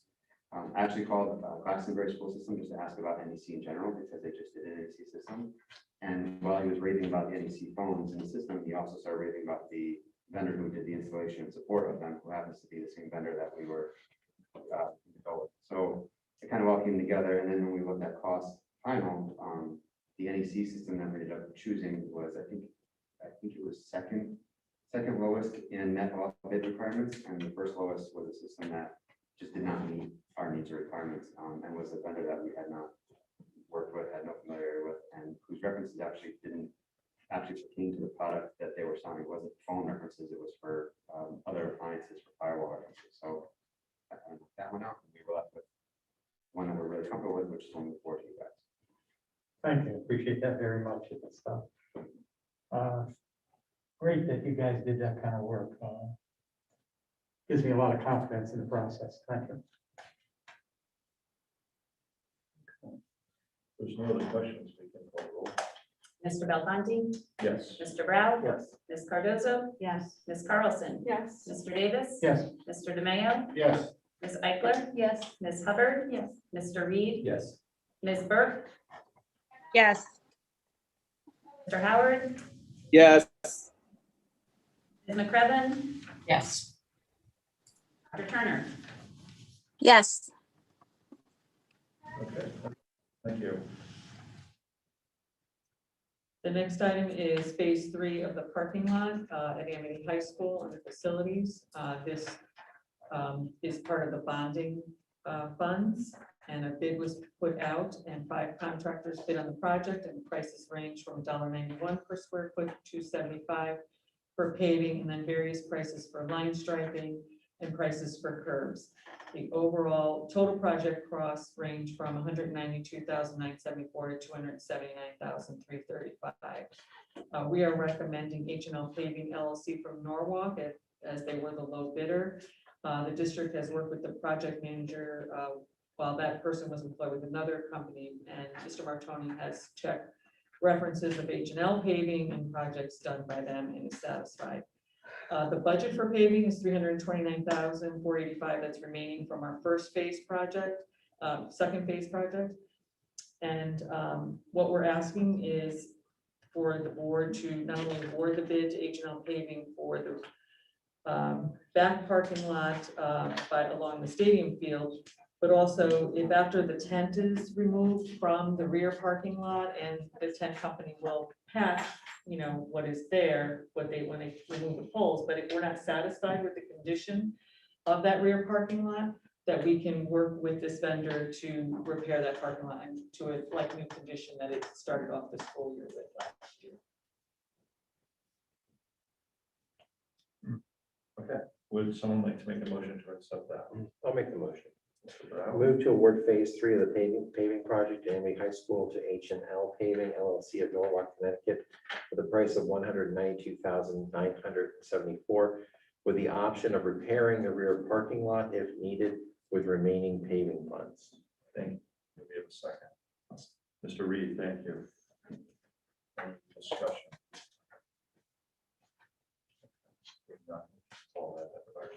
Mr. Belfonte? Yes. Mr. Brown? Yes. Ms. Cardozo? Yes. Ms. Carlson? Yes. Mr. Davis? Yes. Mr. DeMayo? Yes. Ms. Eichler? Yes. Ms. Hubbard? Yes. Mr. Reed? Yes. Ms. Burke? Yes. Mr. Howard? Yes. Ms. McCrevin? Yes. Turner? Yes. Great, thank you, that passes. The monthly financial report, and that is the second document in the revised packet. And the difference really is showing that the difference if you approve the purchase of the phone system, because that number was not known when prepared the packet for Friday's distribution.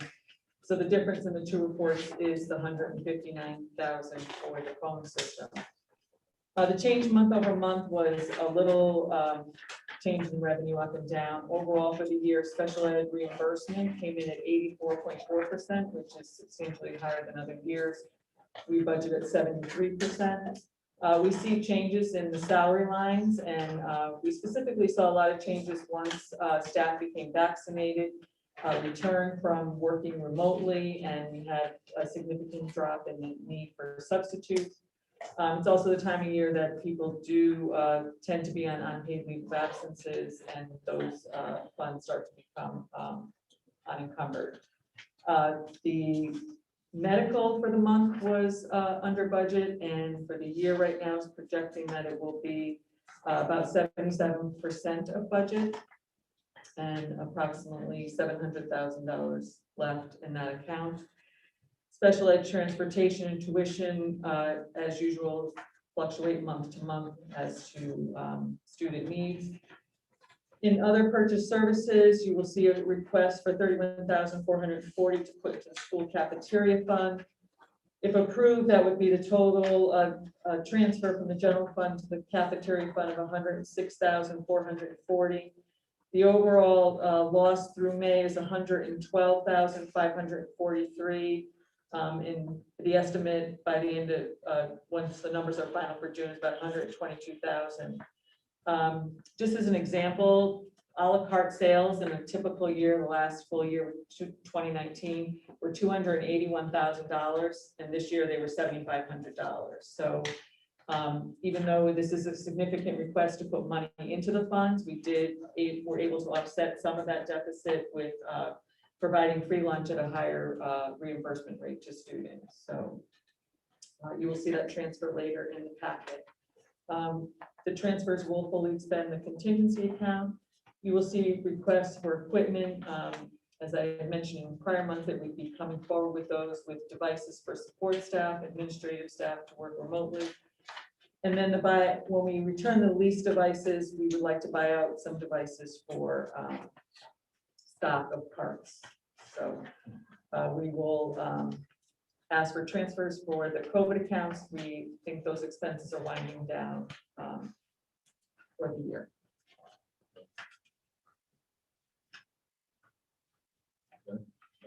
Moving on to the approved transfers over 3,000 on page 56. Let's run through page 59, and the most recent ones for May are page 50.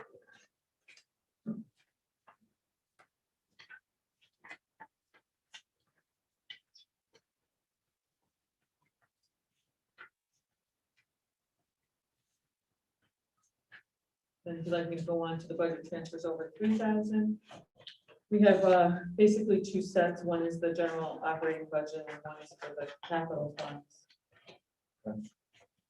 I don't know if it would be the will of the board before Ms. Loomis starts going through these at AFC. We started to take them all as one and wisened up to the ability to do that. So I don't know if that's something that the board would like to vote to do first, and then we can explain them and then entertain the motion to approve them and then follow that up with questions.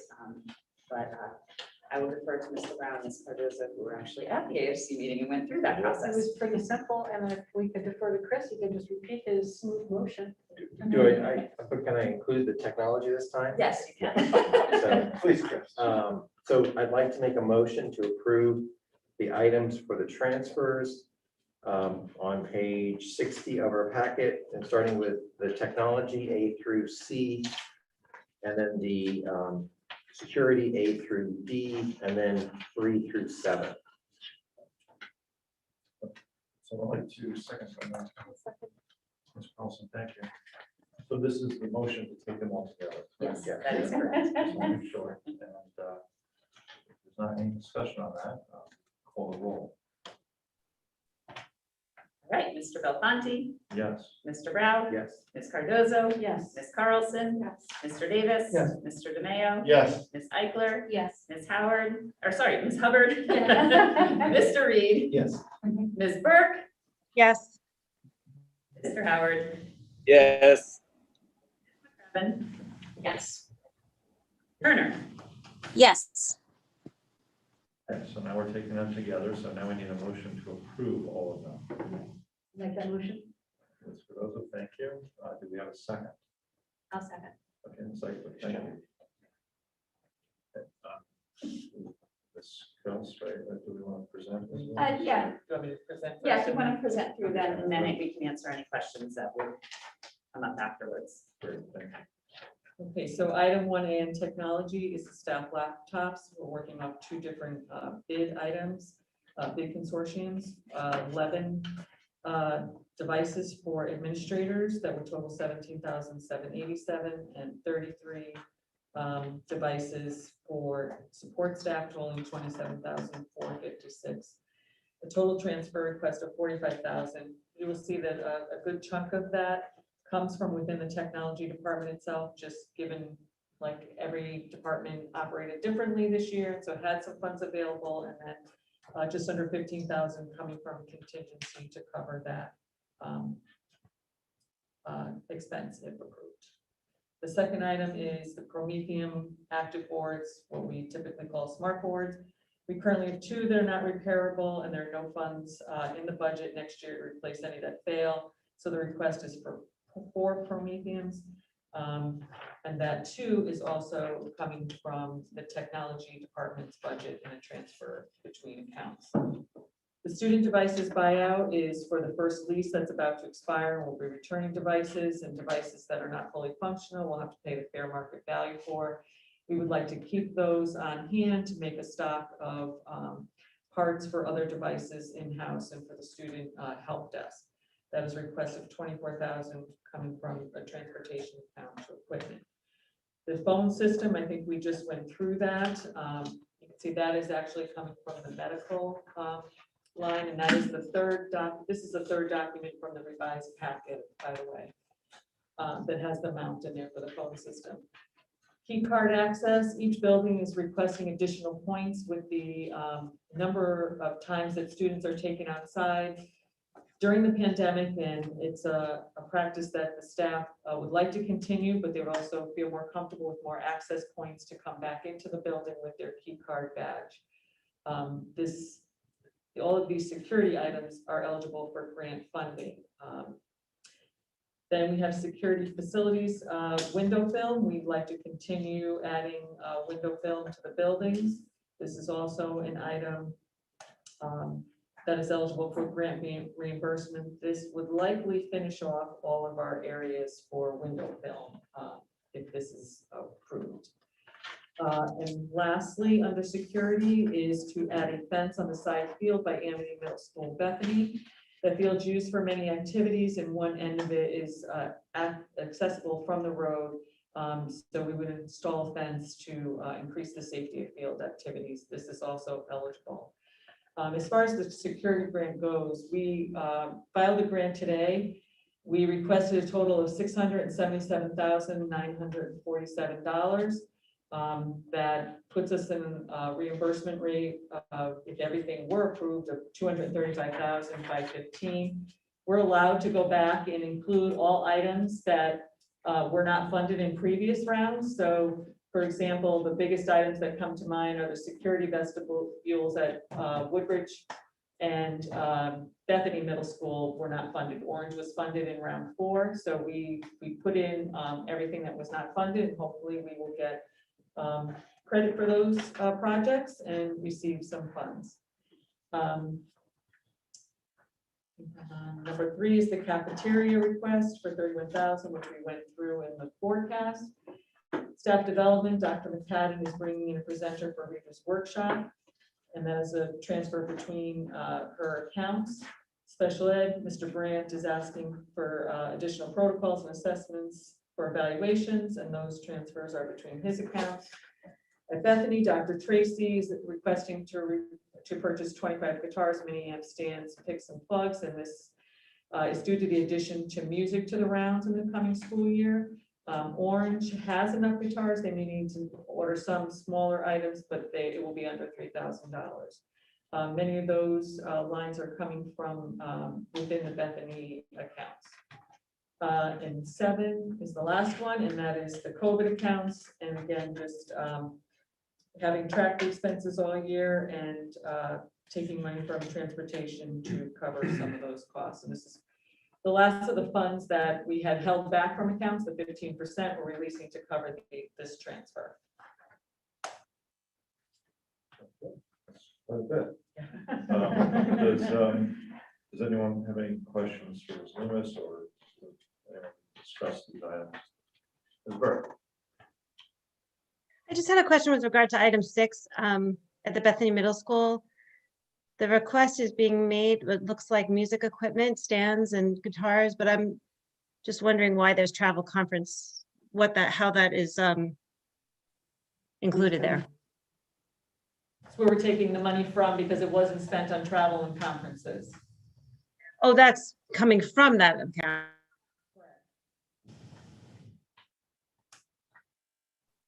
Sorry, I was on mute. It's coming from that account. I thought it was an expenditure being listed. That's the account it's coming from, correct? Thank you. Yes. Any other questions or comments? Saying that, we can call it. Mr. Belfanti? Yes. Mr. Brown? Yes. Ms. Cardozo? Yes. Ms. Carlson? Yes. Mr. Davis? Yes. Mr. DeMayo? Yes. Ms. Eichler? Yes. Ms. Hubbard? Yes. Mr. Reed? Yes. Ms. Burke? Yes. Mr. Howard? Yes. Ms. McCrevin? Yes. Dr. Turner? Yes. Okay, that passes. Thank you. And finally, we have a project report on page 69. Actually, we're going to look at page 66, where we have some capital projects, change orders, and budget transfers to review first. Okay. I'd like to make a motion. I'd like to make a motion to approve the change orders, three change orders and their corresponding motions for budget transfers for each of them. These are for the change orders for the stadium project and for the HVAC projects. Okay, someone like to second that? I'll second it. Mr. Mayo, thank you. To discuss these? So well, first, yes, I think we can just probably review those and then, yep. So the first one, stadium project change order number 4, is for the additional cost for rented equipment due to the stop work order. We had mentioned this last month, but I didn't have the change order specific amount at the time of the meeting. So that cost is $16,445.15. HVAC change order 1 is that the air handler units for the guidance area are too large to fit through the maintenance doorway. All Trade Industries, the vendor who did the work to open the wall in the photo class, can remove the door frame and a row of cinder block to enlarge the entryway. Then the entryway will be reconstructed after the units are in the building. It's anticipated that the door frame likely might be bent during that process and won't be able to be reused, although the existing doors will be able to be rehung. So the cost for that is $5,800. And then change order 2 is while the work is being done on the air handler units for the guidance area, it will require shutdown of that unit and removal, but that unit also serves the technology and media center. So out of concern for both the laptops and the books in there, and not to mention the technology staff, that Mr. Martoni looked for a temporary air conditioning solution for that area so that we could preserve those items. So the quote is for $6,338 for 1 month. We are anticipating that it will go beyond 1 month, and so we're asking for a total of 2 months to provide temporary air conditioning in those areas.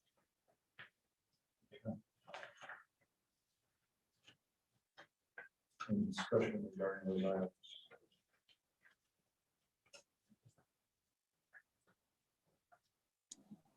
Seeing none, Mr. Belfonte? yes. Mr. Brown? Yes. Ms. Cardozo? Yes. Ms. Carlson? Yes. Mr. Davis? Yes. Mr. Mayo? Ms. Eichler? Yes. Ms. Hubbard? Yes. Mr. Reed? Yes. Ms. Burke? I'm going to abstain. Mr. Howard? Yes. Ms. Crevin? I'll abstain. Dr. Turner? Yes. Okay, that passes, thank you. And then the monthly project report, and really the most significant change was there was a bill for the stadium project of $972,673, and that's the substantial work that's being done with the tracking cord and the field being expected next week.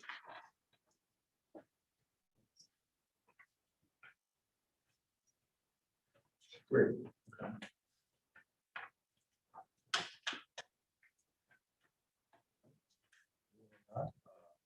Policy, we have some first reads. Did we have a meeting, Mr. Howard, recently? Yes, we had our meeting on May 17th, and please be brutal with the first reads. All right.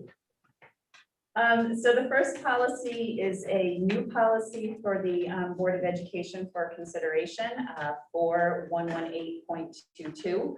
The Connecticut Code of Professional Responsibility for Teachers is essentially the code that was developed by the state of Connecticut, outlining the expectations for professional responsibilities for teachers. Oftentimes, if I am in the process of having to have a formal disciplinary meeting with an employee, I will often reference the Code of Professional Conduct and ways in which the employee has potentially violated that code. However, I think it would add to the conversation to know that the Board of Education's policy is also in support of the Code of Professional Conduct, because then I can not only say that they are violating the Code of Conduct, but that they are also violating Board of Education policy. It's not frequently that I have to do this, but when I do, it is much more helpful if I have some teeth behind those recommendations that I have to make. So that I would ask the board to consider this as a new policy.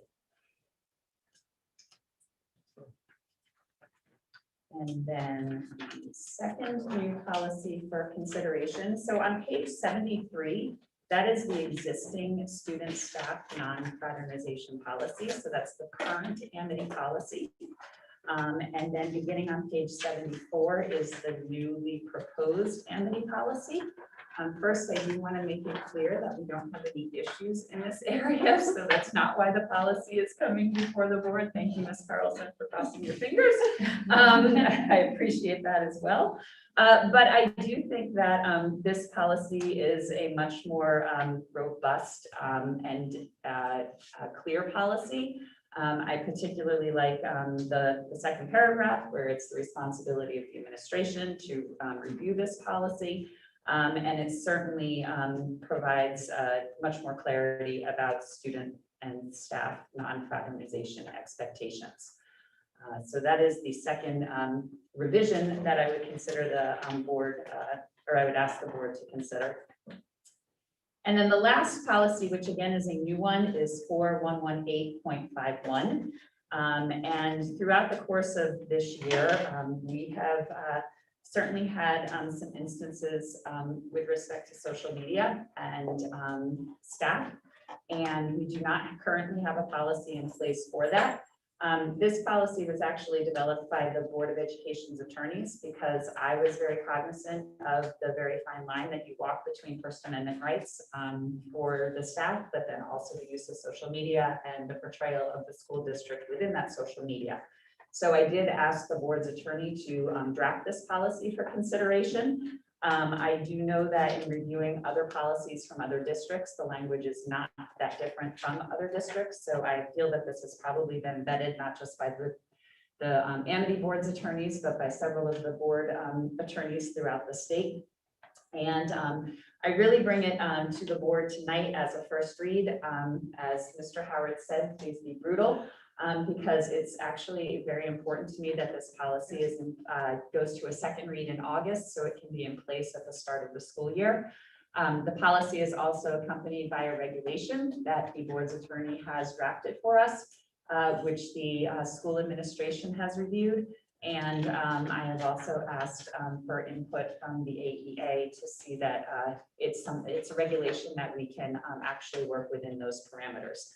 This is actually, we've been working on this probably for months, trying to get this all put together, but it would be a new policy for the Board of Education to adopt. And that is it for first reads. Yes. It's such a silly thing, but judgment stands out as I believe it only has one E, it's just a typo. Somebody can Google it to confirm, but as I recall, judgment only has one E. And that's in the social media policy? Yeah, that 4118.51. Okay. Is the third paragraph, not a big deal, but just thought I'd mention it. No, that is fine. I will have Ms. Carroll check that when we are back at work tomorrow. Thank you.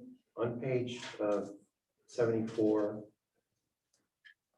next to last sentence, the prohibition extends to students of the opposite sex or the same sex as the staff member.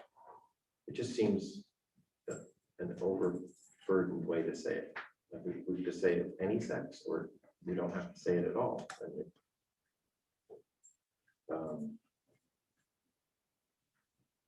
It could be any. Just seems odd. It's the opposite sex or the same sex, so or any sex, or not say it and then Either sex. What's that? Well, and then you have to go to non-binary, I suppose. So you may actually want to get a good legal definition on that, right? Yeah, just a thought. I want to strike that whole sentence. Maybe I don't know that the rest of that sentence seems a little outdated.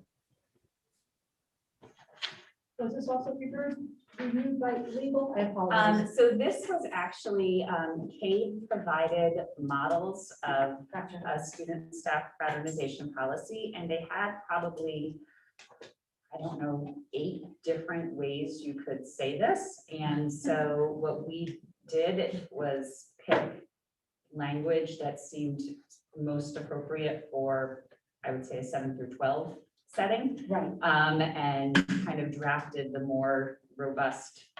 Essentially, the CAVE model, each individual sentence was a policy in and of itself. And so when you combine them all together, that's when I felt like it actually made a clear policy. When you meet with policy, is it just the board and you, or is there any other people, are there any other teachers or administrators there? I was wondering if, for example, that might be helpful.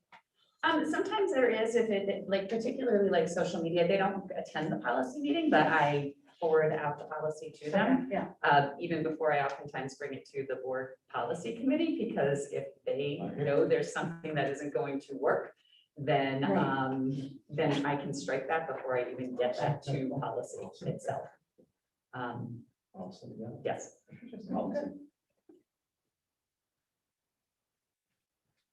I mean, you could just, yeah, you could just say something, I think it's nice to sort of say, regardless of reciprocal nature, Yeah, exactly. because it does make it clear. Well, You could just, I guess we have a reference in the Connecticut statutes at the bottom for sexual assault in the 2nd degree as a class C or B felony. Nowhere else in the policy are we saying it's not just I think we're saying it's unethical and unacceptable, but the description here would encompass things that are actually illegal as well. I don't know if we should say that, or we need to say that obviously we're not going to have illegal behavior taking place. areas, and we don't need to say it. And then there's no such thing as reciprocal illegal crimes, like it seems odd the way it's phrased. So I would just encourage more wordsmithing of the whole policy. You're referring to is based on age, right? So if the student was 18, there wouldn't be an illegal issue. No, there still would be because of the. They have to be out of school, correct? Yeah, because of the relationship between the teacher and the student. So even if the student was of legal age, if they were still a student here, it would still fall under a. So if it's illegal, do we still need a policy? If every situation is illegal, then do we need a policy? So I think I understand we don't currently have a policy. Is that right? It's on page 73.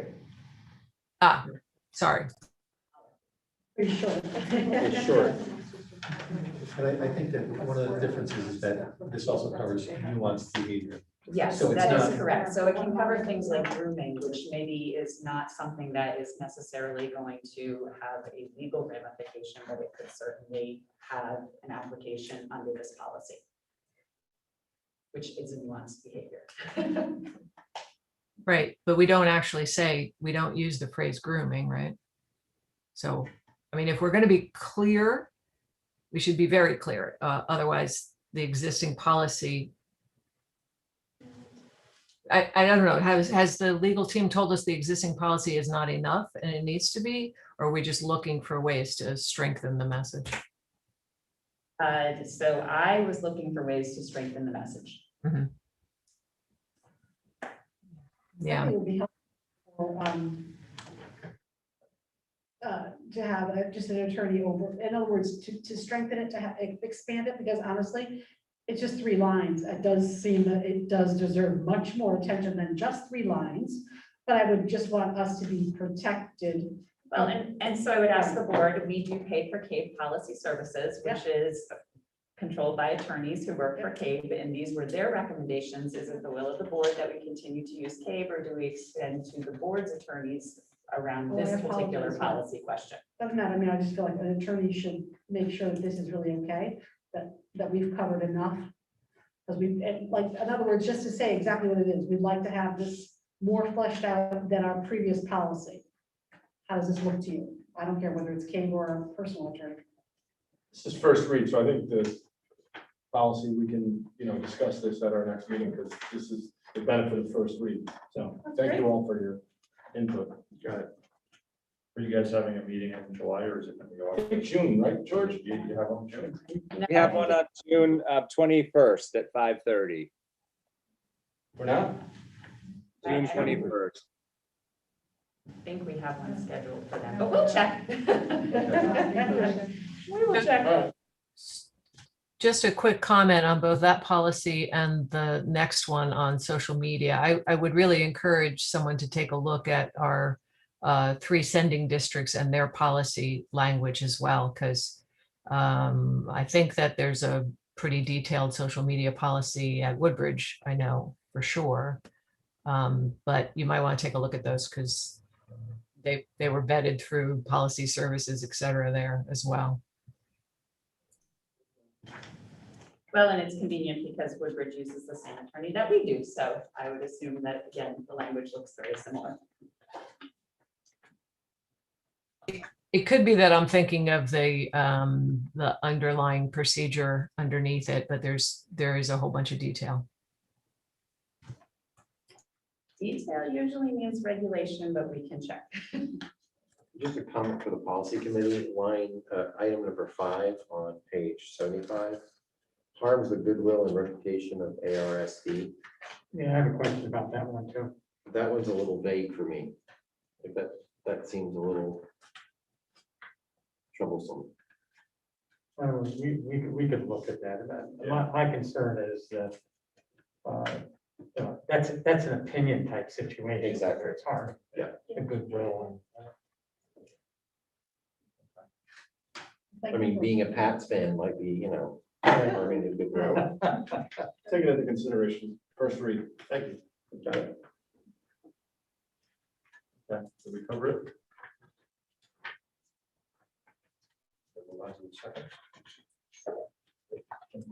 All right, so up for second read, the first is 4111, sorry, too many ones, 4115. And this is a revision to our evaluation and support program, which is aligned to essentially the statutory requirements of the teacher evaluation process.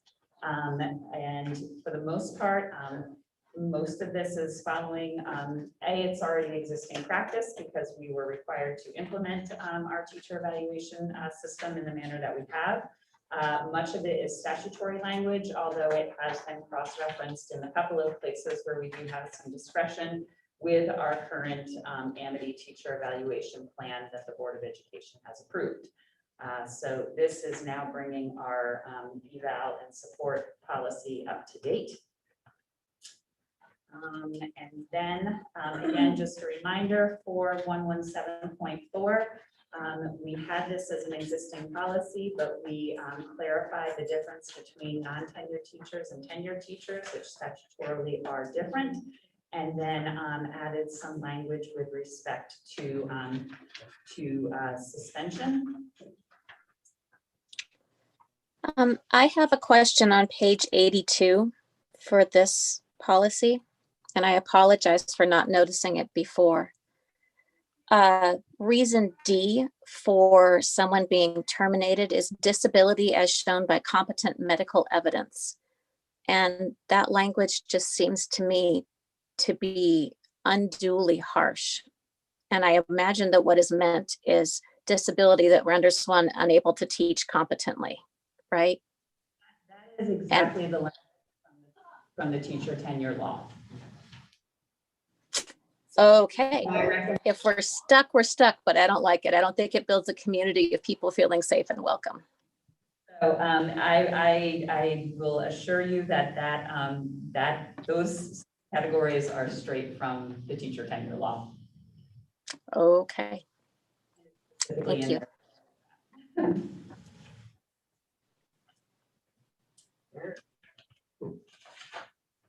All right, and then policy 4117.41. Again, it's a new policy. This is the concept of progressive discipline, and how it is applied is something that we do in practice in Amity, but it is not actually codified in a policy.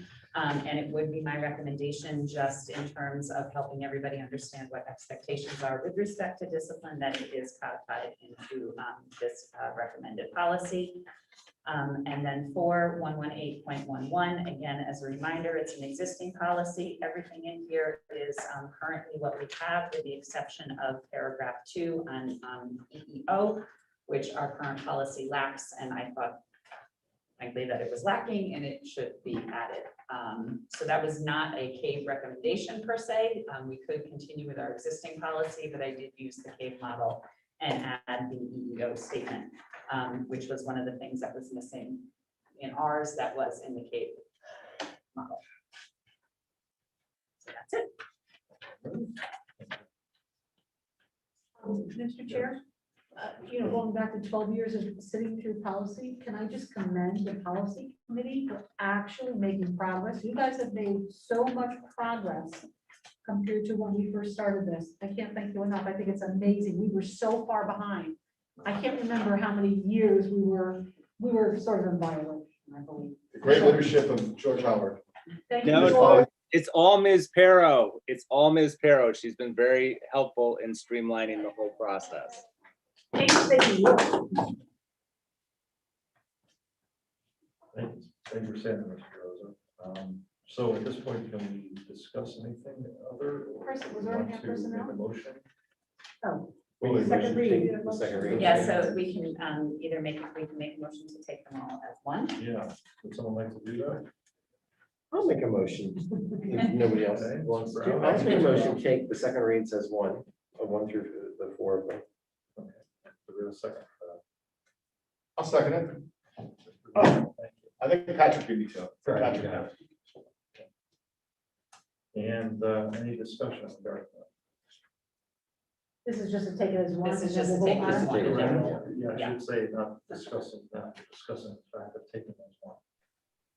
Okay, seeing that, call that. Mr. Belfonte, Yes. Mr. Brown, Yes. Ms. Cardozo, Yes. Ms. Carlson, Yes. Mr. Davis. Yes. Mr. DeMayo. Yes. Ms. Eichler. Yes. Ms. Hubbard. Yes. Mr. Reed. Yes. Ms. Burke. Yes. Howard. Yes. Previn. Yes. Dr. Turner. Yes. Okay, so we can take them as one, now we need a motion to accept all 4. I'll make that motion. Mr. Reed, do we have a second? I'll second. I'm sure also, thank you. Any further discussion on the 4?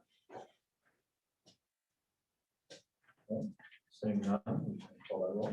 Mr. Belfonte. Yes. Mr. Brown. Yes. Ms. Cardozo. Yes. Ms. Carlson. Yes. Mr. Davis. Yes. Mr. DeMayo. Yes. Ms. Eichler. Yes. Ms. Hubbard. Yes. Mr. Reed. Yes. Ms. Burke. Yes. Mr. Howard. Yes. Previn. Yes. Dr. Turner. Yes. Okay, thank you. So those 4 policies all passed. Thank you. Moving on to personnel. Discuss about the rest. At this point, no, we have completed our negotiations with the paraeducators. And so we are just waiting for them to ratify their contract. And then I will hopefully be able to maybe have a nice quick Zoom personnel committee meeting so that we can bring it to the Board of Education for approval at the August meeting.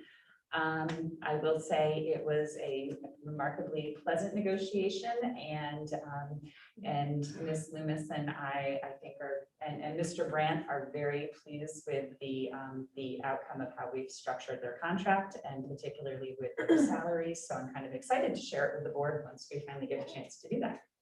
Great. The nurses negotiations, we have not even scheduled to start yet, so we will be a year behind on their contract.